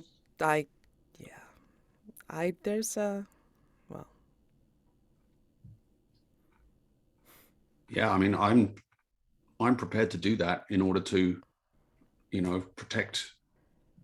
I think Pope's connection with this Thousand-Eyed Toad, it's marked him with that condition. It's seen him. I'm prepared to, sacrifice myself to keep it away from whatever Sure Shot's trying to do. Yeah, but my custom move kind of covers part of that, I think. So we'll see. Sure. That's fine. But yeah, if we're at full success, there, like, you could be holding it back with the ring and not necessarily have to mark Bloodsword Portal. You probably got some other ones. I mean, I'm pretty sure that there's still the opportunity to get bitten in the ass for being most beloved at this point, regardless of this. So do it feels good. Yeah. For this, I will mark. What if King Arthur took you back to Undoon with him because you're most beloved? That was the thought. I mean, like, he could suck my face off. I don't care at this point. It's just like, this would just be figuring into the legend or whatever. So. Right. Yeah. In any case, is everyone marking Janus Mask? Yes. Very good. Let's take a 5-minute break. We'll come back and we'll wrap up this season of The Between.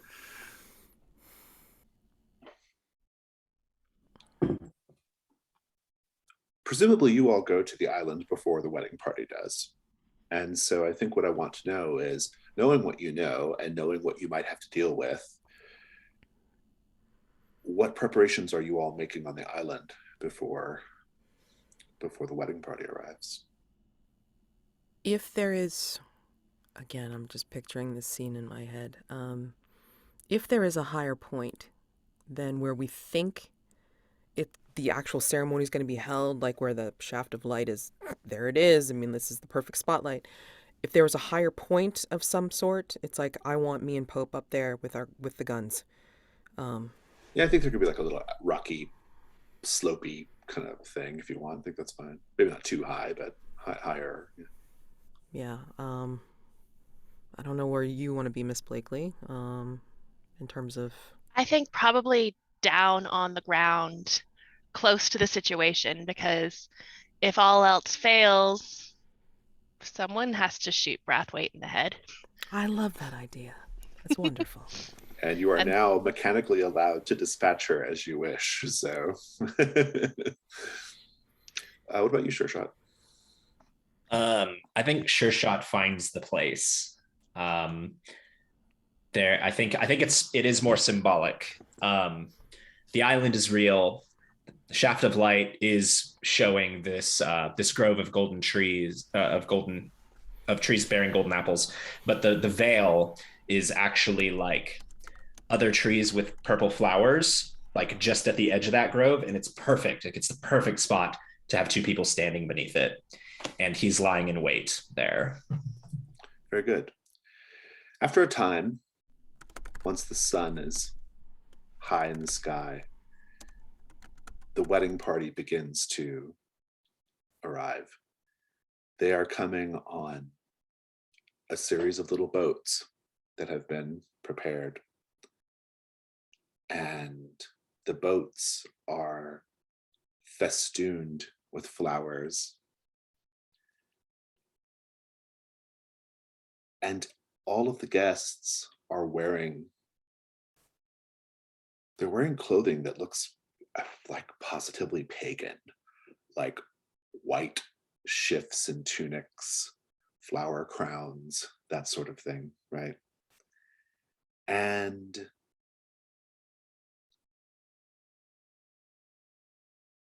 Theodora and King Arthur, they are together on a boat, a trio of boats, a little flotilla with an awning over them. And the guests arrive, the servants arrive, the ones that are there, and they begin setting up the space for the marriage. As a little paint a scene, how does this wedding ceremony,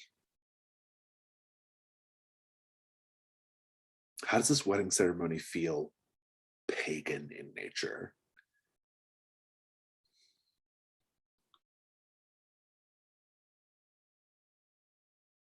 It hasn't started yet, but presumably will.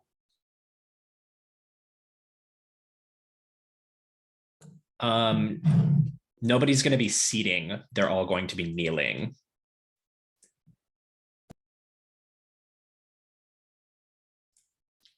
As the guests leave the boats and file toward the location for the wedding, there's somebody beating just a slow drum beat that they all step in rhythm with. There's a lot of fertility and natural symbols about. There's like stick figures pretty much wrapped up with twine and, different roots and herbs in distinct wreaths that have been placed strategically around the area that the ceremony will be held with flowers. Specifically the flowers, and they're being laid at the feet of guests as they come in, and very specifically when Brathwaite and Arthur show up at their feet as they walk, are laurels of lavender and lilac in very vivid purples. They're extremely fragrant, which is unusual for this time of year, and yet they don't look like hothouse flowers.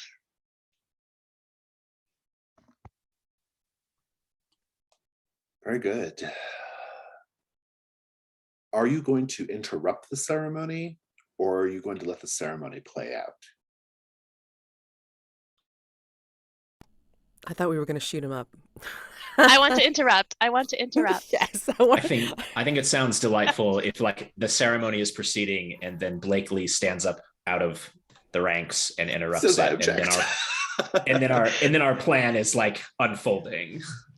Yeah, I think I want to object. I want to do it so much. We'll let you object, and then we'll start shooting. I love it. If we let it play out, then Theodora gets what she wants, right? So we have to stop this from reaching its climax. I love it. Sure Shot, was your plan to yeah, when she does the object, were you going to go and then smack him with the egg? I think whenever Blakely objects and is occupying Theodora, I will make my move. I love it. So the ceremony is taking place. They have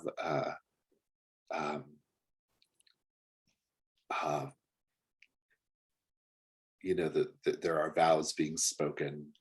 There's a sort of officiant who's there, has been brought there to do the ceremony. King Arthur is still like quite just like stoic and symbol like there's not a lot of like movement or warmth in his body. And Theodora is she's wearing a practically a translucent gown in her color of blue. And you will notice, Miss Blakely, that King Arthur's crown, prominently, there is the blue jewel in the crown. And Miss Blakely, what do you do? Blakely waits for the most dramatic moment to come upon, or to stand up in the crowd. She's placed herself pretty close to the front, but not so close to the front that she doesn't have human shields. So she does stand up and yell, "I object. That is not King Arthur." And at this point, sure shot. Yeah, I think like if Theodora's like occupied with the scene in front. Yeah, Theodora will turn and she will like just look aghast, but she also has like a smile on her face because I think she feels like this is now permission to like destroy Blakely, right? Or whoever.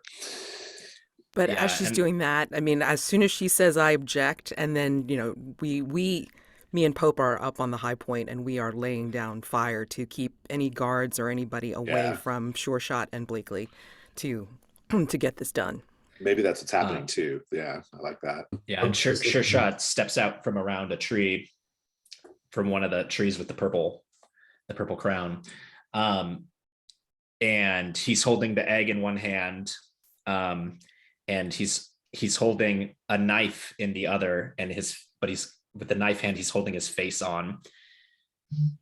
And just as everybody's looking at that Blakely scene, he like takes his face off, puts the egg on the back of the false Arthur's head and crown, puts his face there, and then drives the knife through it all into the back of the fake Arthur's head. Like as he's like transforming in full light into this beast man. It's pure chaos at this point. Everyone is screaming. Some people are actually exulting, if you can believe that. There's all kinds of just like just chaos at this situation. Tatiana is quickly dashing up the rocky outcropping. She is dressed. She's still wearing like a nicer wedding version of her night outfit. She is dashing up the rock to dispatch Noble and Pope. How do you all deal with Tatiana? I mean, we can see this, right? I mean, like that she's You can see her coming. Yeah. Coming. Okay. Ooh, just as she's about to get one of you, there's a shot that rings up from down the way, and the like half transformed Sure Shot has drawn and fired, and it clips her leg, so she like falls just short, and you guys can deal with her before she could get the jump on you.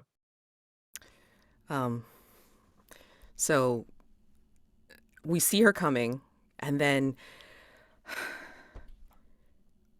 we just check to make sure that, you know, you guys are in the clear after you've done what you've done and Blakely's okay. Oh yeah, Blakely has a guest, a human shield. Okay. All right, cool. And then I approach Tati with the gun in hand. And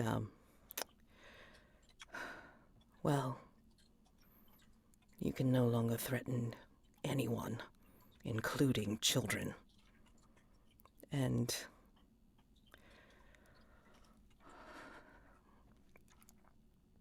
Noble raises the gun to try to shoot her in the head, which she doesn't want to do because she is all about life, but threatening a child is not negotiable. And as she's doing it, Tati draws a dagger from her leg and stabs Dr. Noble in the heart. Is Dr. Noble passing through the blood-soaked portal right now? Yes. Yes. Pope, how do you dispatch Tati? In Pope's face just goes white in horror when he sees the knife, and he rushes toward Tati to try and stop her, but he's just too far away, and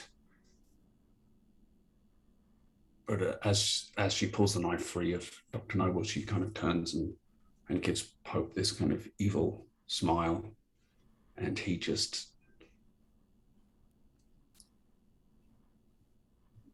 aims a punch directly at her face and knocks her back onto the ground and just dives on top of her, punching and punching for all these. Theodora is facing you down, Blakely. She, I think, in the chaos of what I think, she doesn't really quite know what's going on with the St. James Street ghost and Sure Shot yet, because that's happening behind her. But I think that the crown with the sapphire has been flung at her feet, and she grabs it, and she's just trying to like basically attack you with raw spectral power from the gem. What do you do, Miss Blakely?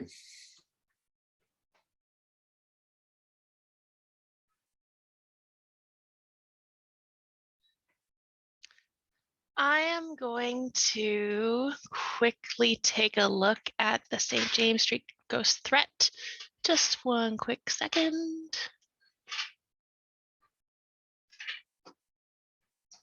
Okay. Blakely has her human shield, some noble person or some person of peerage that was at the party, in front of her, and she takes out with one hand the gold and ivory hand mirror that she has, that she had from the basement of Hargrave House, and looking straight at Brathwaite, she kind of flicks it with one of her rings, and the glass breaks into the pattern. And she holds that up to Brathwaite as in hope that if this is a Hargrave House mirror, it will have some sort of magical ability to somehow stall Brathwaite for just a quick moment. Even a moment will be enough. Yeah, I think it basically, like, I could see like the spectral power being drawn to the mirror, and like it's almost like it's just deflecting or Yeah. pulling this like raw spectral power away from you, right? Then what? Then Blakely is going to, the moment it seems like Brathwaite is distracted or not full of the spectral power, she's going to drop the mirror, push aside the human shield, grab Blakely, or she is Blakely, grab Brathwaite by the back of the head and put the gun to her temple. Do you pull the trigger? Oh, my dear, my love, you almost did it. You were almost there. Any last words? She smiles and she says, I'm glad it was you, at least, Miss Blakely. Blakely laughs and kisses her and pulls the trigger. Sure Shot. Yep. The sky has darkened. The water in the lake is roiling. There is something rising up out of the water. Yeah. What are you doing right now? What do we see? It's taking a moment for Arthur to take back what's rightfully his image and his body.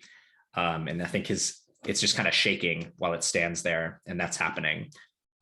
There's probably like spectral energy spilling out of the egg and flowing into the man. And I'm standing there defending the spot from all comers, like half man, half beast, a pistol in one hand, that absurdly large cleaver in the other, just holding the ground. And then like as the thing comes up out of the water, kind of bound forward on all fours, still holding the weapons, and then stand back upright like a man, like ready to defend.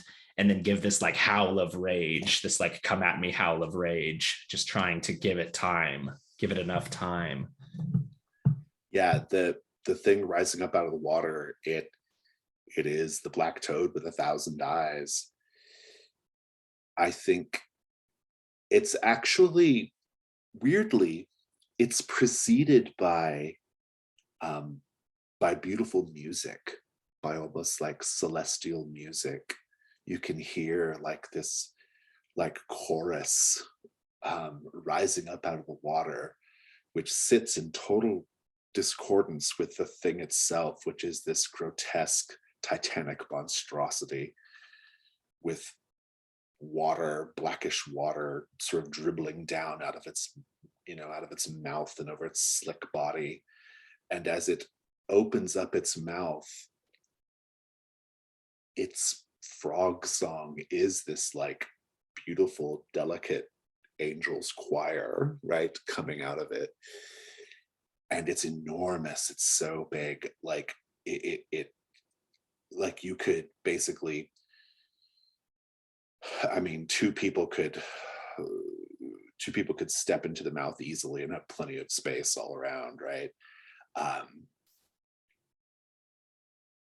And so how does this wrap up? Pope, do you want to be involved in the final confrontation here? Or are you done with Tati? Yeah, I think so. Pope is just crouched above. Once Tati stops moving, he's just on his knees next to Dr. Noble.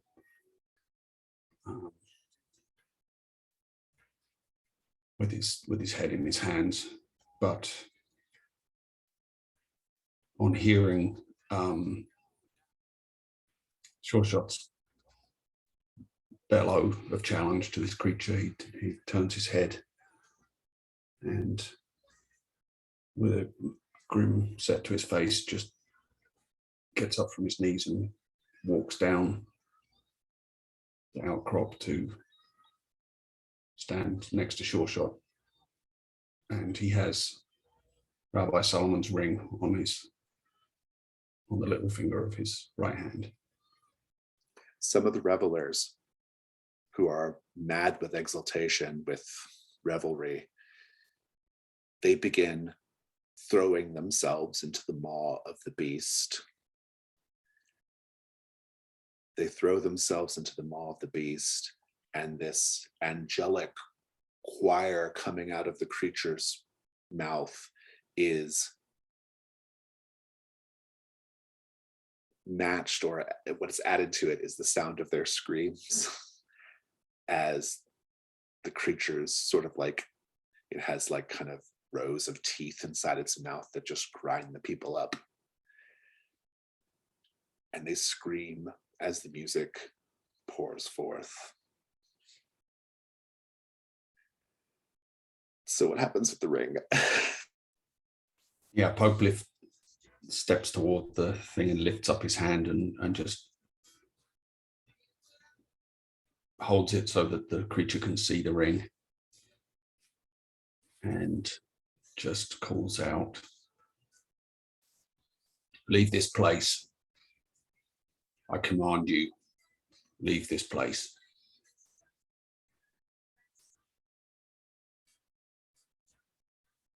A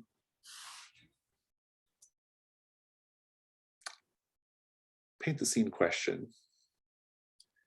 This creature is not a monstrosity at all. This creature is an angel of God. How do you know?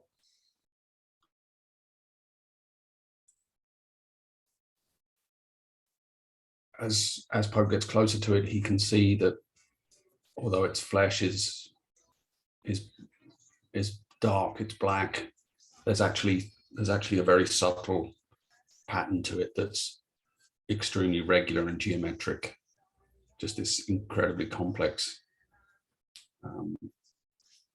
not natural looking geometric pattern all across the creature's body. Blakely stands up after dispatching Brathwaite and is looking on in horror at what is happening. But a light at her feet catches her eyes, and she looks down and she could see the mirror that she had dropped with the pattern broken into it. And the reflection of this creature in the mirror is something she's never beheld before in her life. This bright, beautiful being that she couldn't possibly describe. She turns away from the mirror because she can't bring herself to look at it anymore, but she knows that this creature is definitely more than what this evil being that it seems.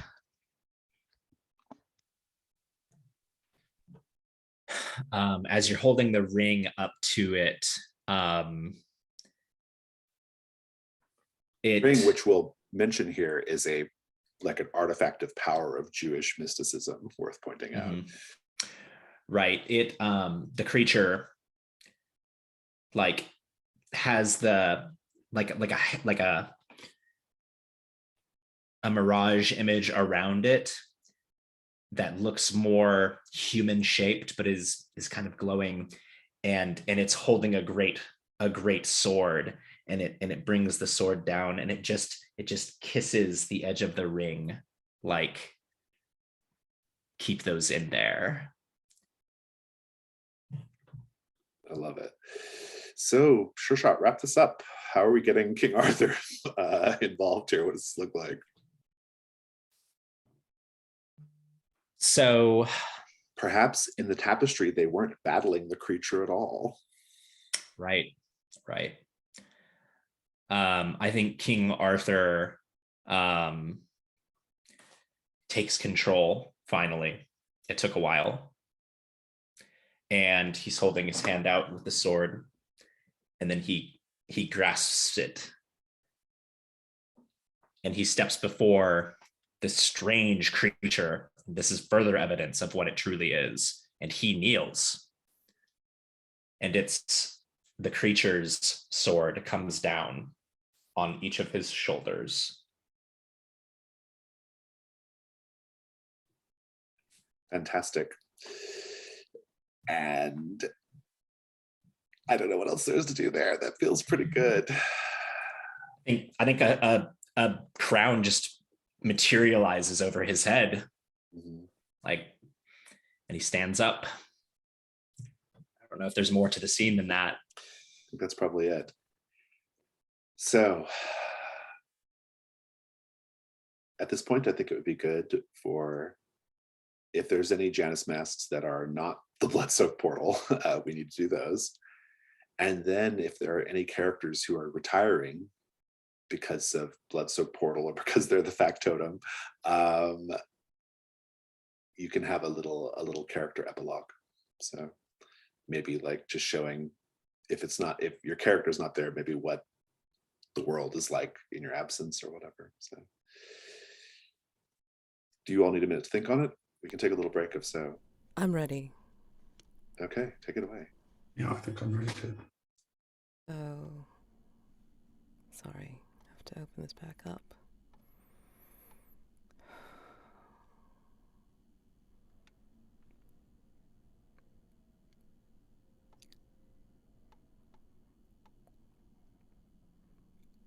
Narrate a flashback to the time where the person you lost was slipping away from you.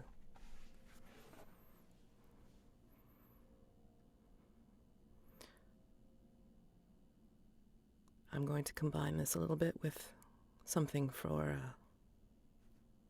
the Blood-Soaked Portal and the end. She felt the stab into her heart, and she was assessing. She could feel the blood speeding through her body and out. She could feel the synapses in her mind leaving and twinkling out one by one. And she was starting to hear a distant bell tolling. The sounds of hollow, wet coughing, and the smell of sickly catarrh entering her nostrils as she sees her once powerfully built husband brought down low by this disease, laying in a bed. Pope and her father are hovering nearby, trying to make themselves useful, but they're in her periphery. It is Michael in the bed that she's thinking about now. Her hands clasping his hands, her hands trying to soothe his back spasms, her eyes looking into his, that even after the bone-racking coughing, he's still smiling. He says, "It'll be fine. Keep calm. Carry on." But there's a time when he is no longer able to say it, when he's no longer able to smile, and a time that she has to lower his eyelids with a shaking hand, and he's no longer able to see her or anyone else ever again.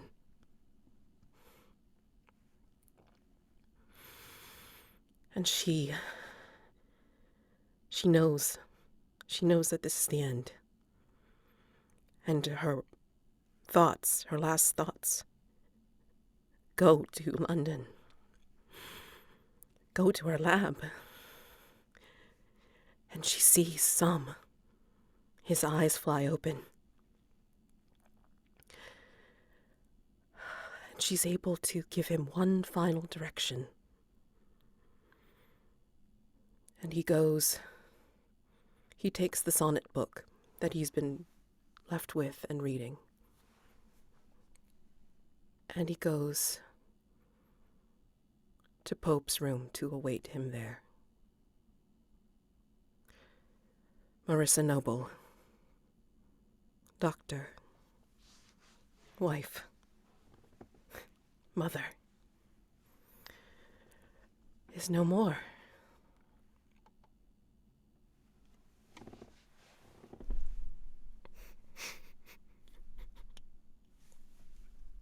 Very nice. Bravo. Are there any more Janice asked? Or just epilogues?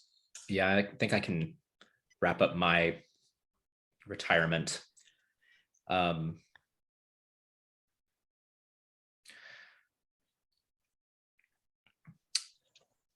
So out in the aftermath of all of this,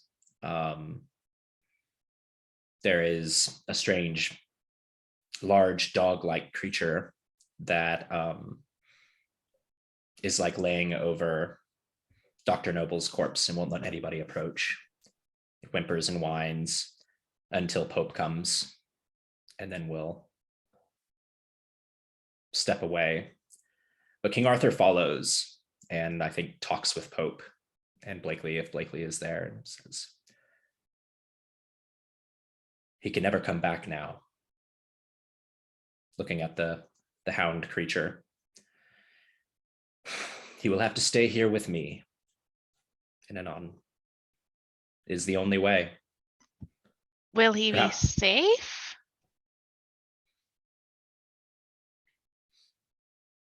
It's hard to say, but from time to time when the moon has waned, he may revert to something as he was when he fought moments ago, rather than this creature.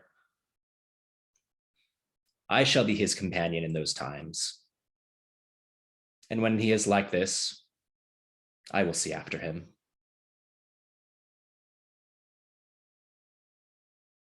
We shall keep each other to our purpose through the ages.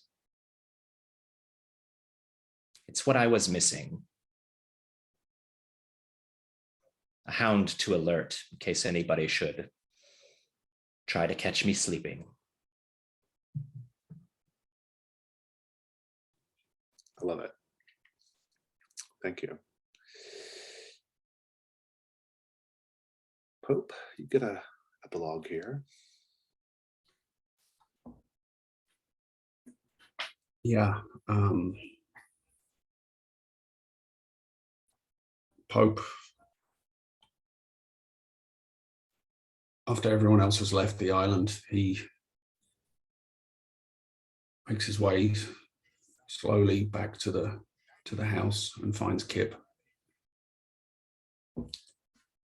And the next thing we see are the two of them together in the bustling streets of London, with crowds and horses and carriages all around them.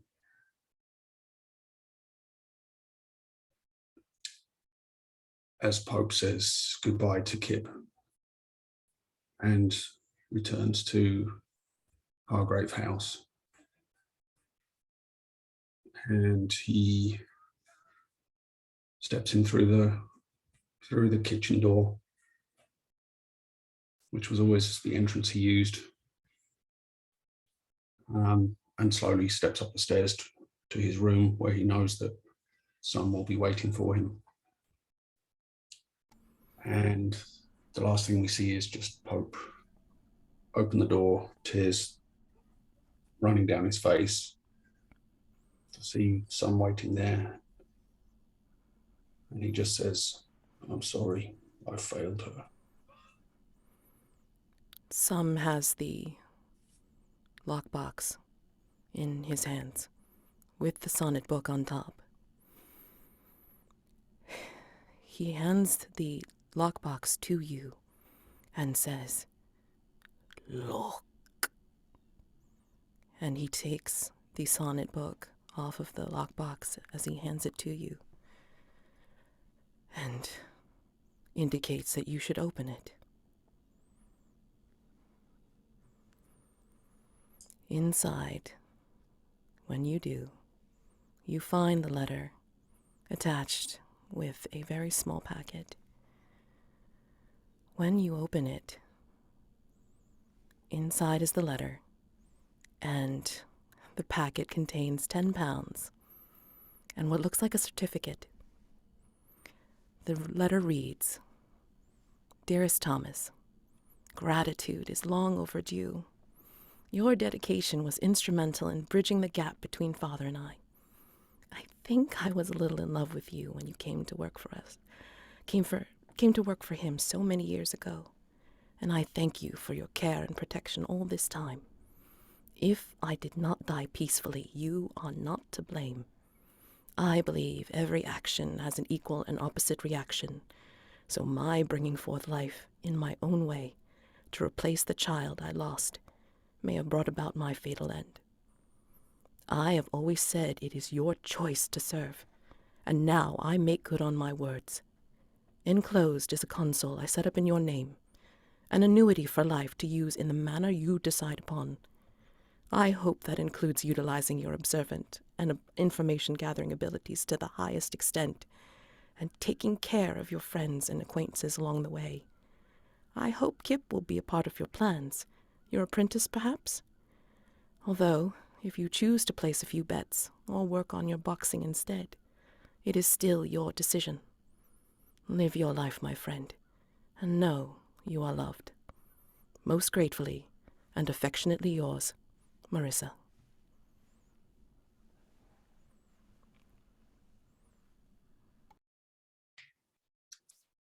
Is that the end of the scene? Pope? Yeah, I think that's an appropriate fade out for Pope. Indeed. Miss Blakely, you're still with us. I do have a mask of the past that I have to narrate. Please do. Narrate a flashback to a scene when the artists destroyed themselves because of your rejection. How did the masterwork change in order to reflect your cold indifference? I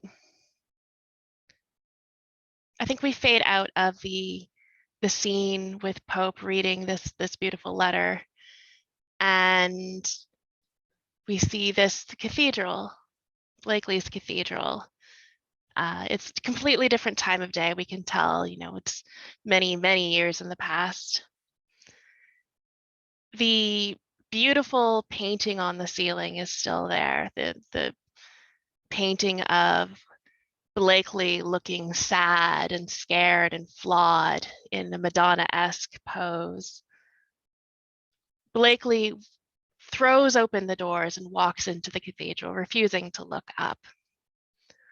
"Well," she yells loudly, "I've received your message. Now what?" And we see the young woman, the brown-haired young woman who lovingly painted this ceiling over the course of years, come out on a parapet just above the altar. And she's clearly been crying. Beryl, you've arrived. I wasn't sure if you were going to." Blakely crosses her arms and looks up and says, "Well, what did you want? I thought we were done here." And the woman steps up to the edge of the parapet and says, "I realized that this was my masterpiece. This was my greatest work. And nothing I ever make or create for the rest of my life will ever compare. Everything will feel lacking. And so I'm done now. And I just wanted to say goodbye before I left." And the woman steps off the parapet. Blakely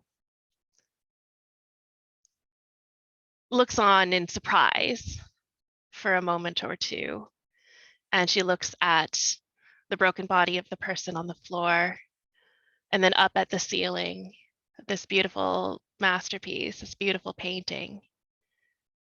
And she sees herself in the painting with tears. The camera goes to Blakely's own face, and there are some tears welling up in her eyes as she stares into the teary eyes of the painting of her.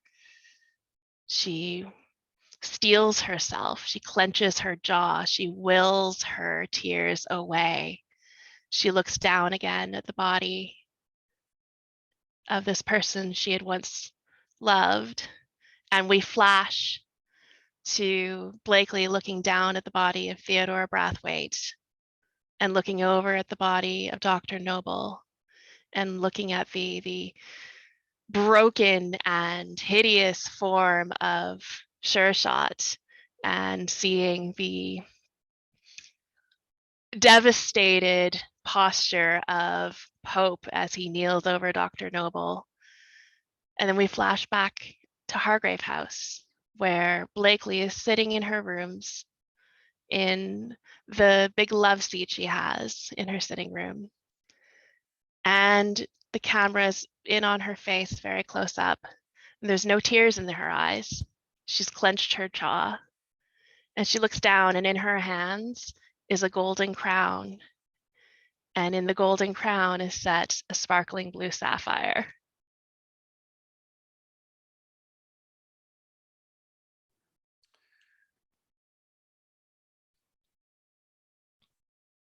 Dawn questions.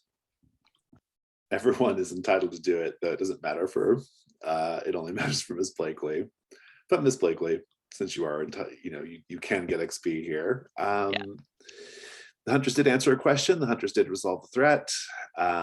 No echo in the night, though certainly we had lots of symbolic callbacks and things.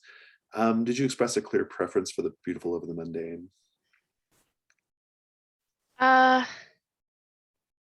Not in particular, like not specifically on purpose.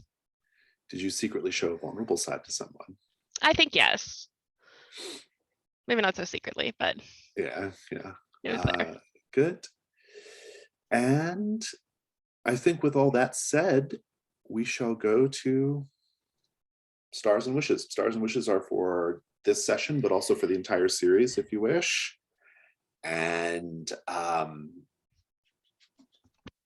whoever wants to go first, take it away. Oh man, stars to everybody. I think we stuck the landing. That was amazing. Like, wow. Yeah, that's my star too. Sticking the landing was like really important, you know, and it would have been fine if we hadn't like been, if it hadn't been like, you know, perfect, but I thought it was really good. So everyone did a great job. Yeah, like, oh man, so many like specifics could be like diving into. It's just beautiful and tragic, the whole thing. I'll just like talk about it generally. So like so good. I don't think I could have hoped for anything more. It was just fantastic. Like, the wish is just that like when we come back in several weeks that we can somehow like keep it with new characters and a new season and a new mastermind and all that stuff. Like, I think that'd be cool, but like this is always going to be just like a beautiful complete story in 12 sessions.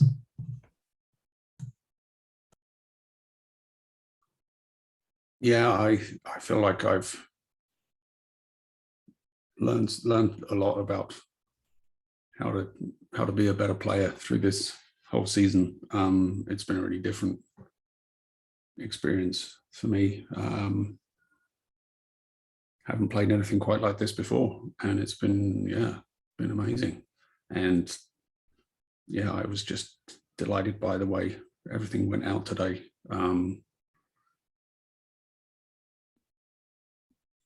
Yeah, it's so hard to pinpoint any one thing, right? Because everything from Sure Shot's returning to Annan with Arthur and Dr. Noble's tragic end, and I think the perfection of the fact that Blakely is just sailed along immune to harm, and you know I don't know if you're planning to keep playing Blakely, but I think that would be an amazing transition where she's just like, oh, new people in Hargrave House at the beginning of next season. And yeah, I could definitely see Blakely as a transitional character, right? Right, exactly. Yeah, she's kind of she has that eternal quality, right? Nothing really touches her.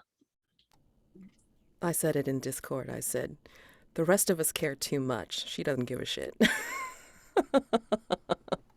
But I love it because the undeniable is supposed to have this like immortal quality, right? Like the undeniable always is, you know, while everybody else is kind of falling aside. And it's even built into it, like it's extremely easy to keep the character alive, right? So yeah, it's tremendous. So good.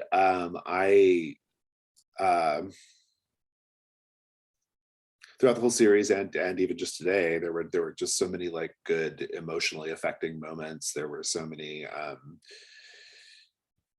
you know, it's really interesting because like the playbooks all have, because it's playbook style characters, not like a traditional role-playing game character, they're very you know, they're very prescribed in a lot of ways, right? Like there's a lot of like, this is definitely happening and this is definitely happening, you know.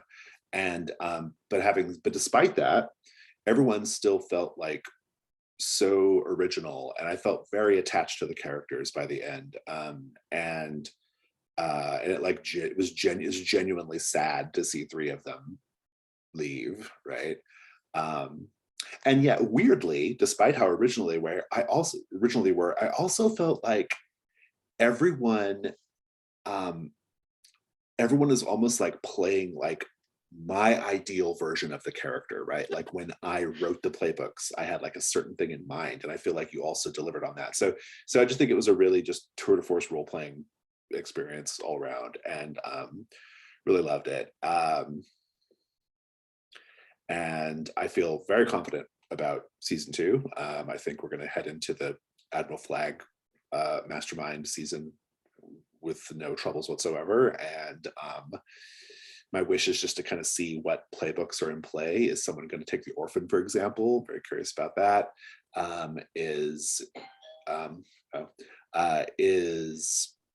You know, what is the vibe going to be? How's it going to be different? I'm just very curious to see how it all kind of works out. And yeah, it's exciting. It's really exciting. But yeah, but hats off to everybody who did a great job. Yeah, stars for everyone. This was a lot of fun. The moments that were tense were so tense. The moments that were emotional were emotional. The relationships built, they, they feel genuine. And I'm sad to see, all of you guys go. That's hard for me. I'm like, no, I'm gonna miss my friends. I know, but But we're Blakely still didn't like here. anybody. Now I'm gonna have new friends. I don't actually. It's not that Blakely didn't like anyone. It's just, yeah, people come She and was go. adversarial. That's basically Yeah. what it was. Yeah, I think just absolutely wonderful job. It was an absolute privilege to be able to play this game with you all. So thank you. I thank all of you for making my intro to the Between such an amazing experience. I mean, this is my first foray into this kind of game with the mechanics and the ability to be pretty free with the role play and the narration.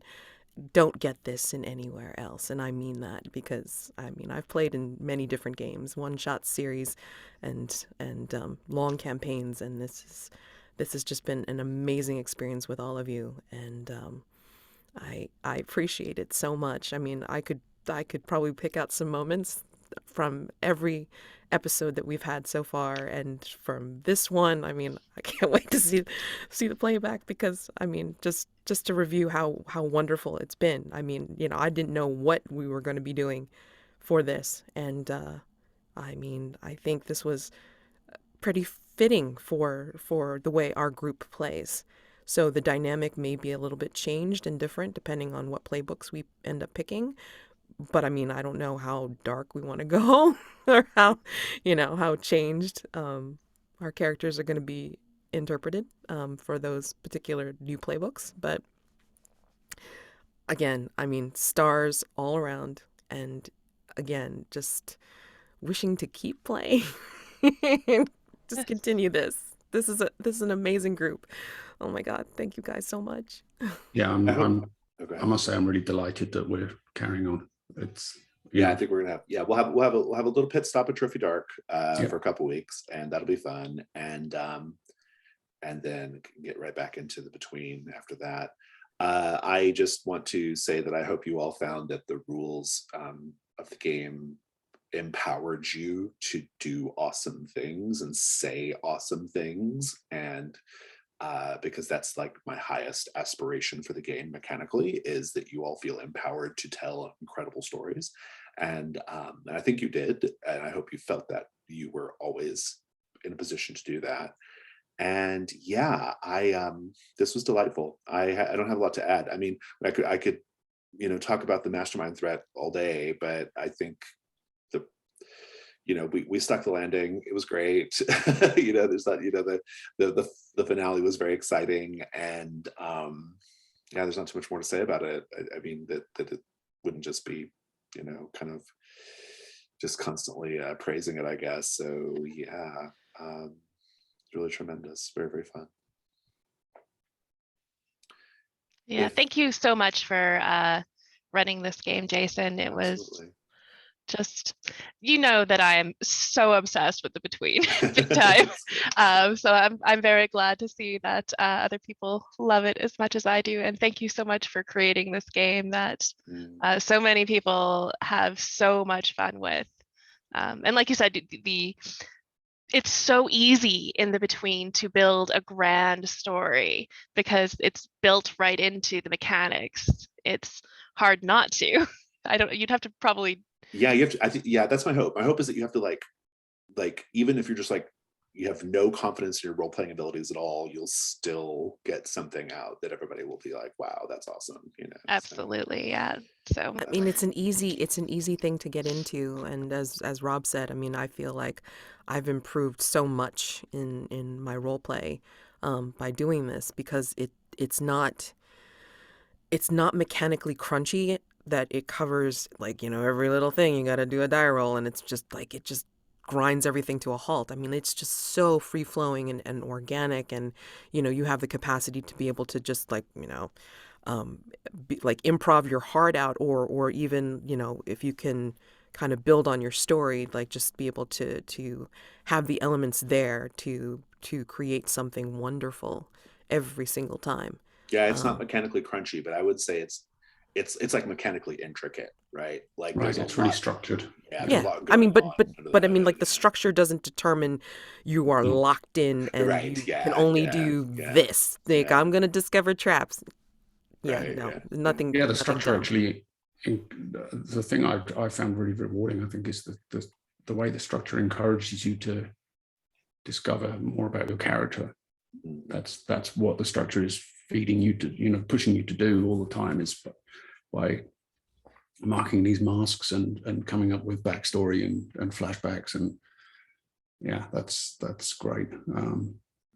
Yeah, I was pretty daunted coming into this campaign, thinking, oh, you know, I've rarely strayed out of the kind of fantasy genre of role-playing games before.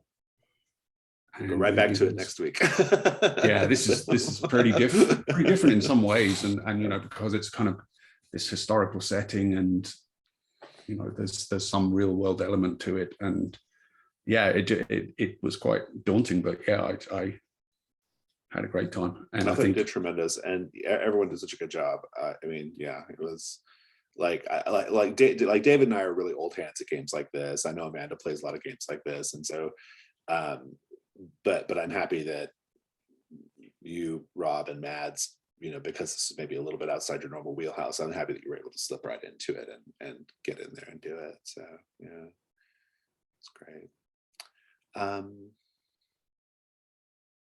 Yeah, it was tremendous. Is there anything else you want to talk about before we go? Not really. I mean, yeah, I get the opportunity and pleasure to play lots of games like this, but you don't always get players that are as willing to jump in feet first to a new thing and embrace it. So it was tremendous and a pleasure and a privilege to play with all of you, and the synergy and the chemistry that our group enjoys. Like, that doesn't happen all of the time.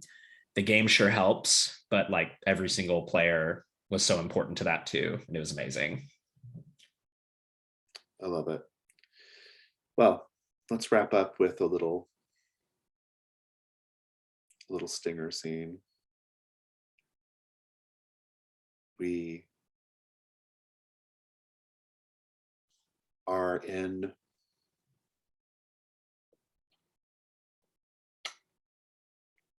a sitting room, but as we look around, we see it's not actually a sitting room, or at least it's not decorated to be like a normal sitting room. It's decorated to be the stateroom of the captain of the vessel. There are maps laid out on the table, a map of London, nothing so grand as Theodora's map, but nevertheless a map of London, but also some nautical charts, octants and sectants,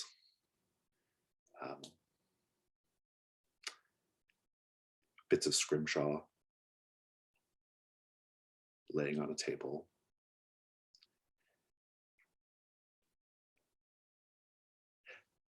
There's a man who we all know as Admiral Flagg, sitting at his desk, having just finished reviewing some accounts and going through some papers, when there's a knock on his door, and it's one of his shipmates from back during his days in the Navy, now paunchy and gray, but still dressed in an ill-fitting officer's uniform. He comes in and says, "Captain, there's been a delivery from ashore." And Admiral Flagg just like makes a motion to say, "Yes, bring it in." And he brings it in, and it's a box, sapphire blue, the beautiful blue ribbon, and a note to Thaddeus from TB. He opens the box, but we can't see what's inside. We only see his face, and he smiles. And I will look forward to continuing the between in a few weeks, but I'll see you all next week for Trophy Dark. Bye, everybody.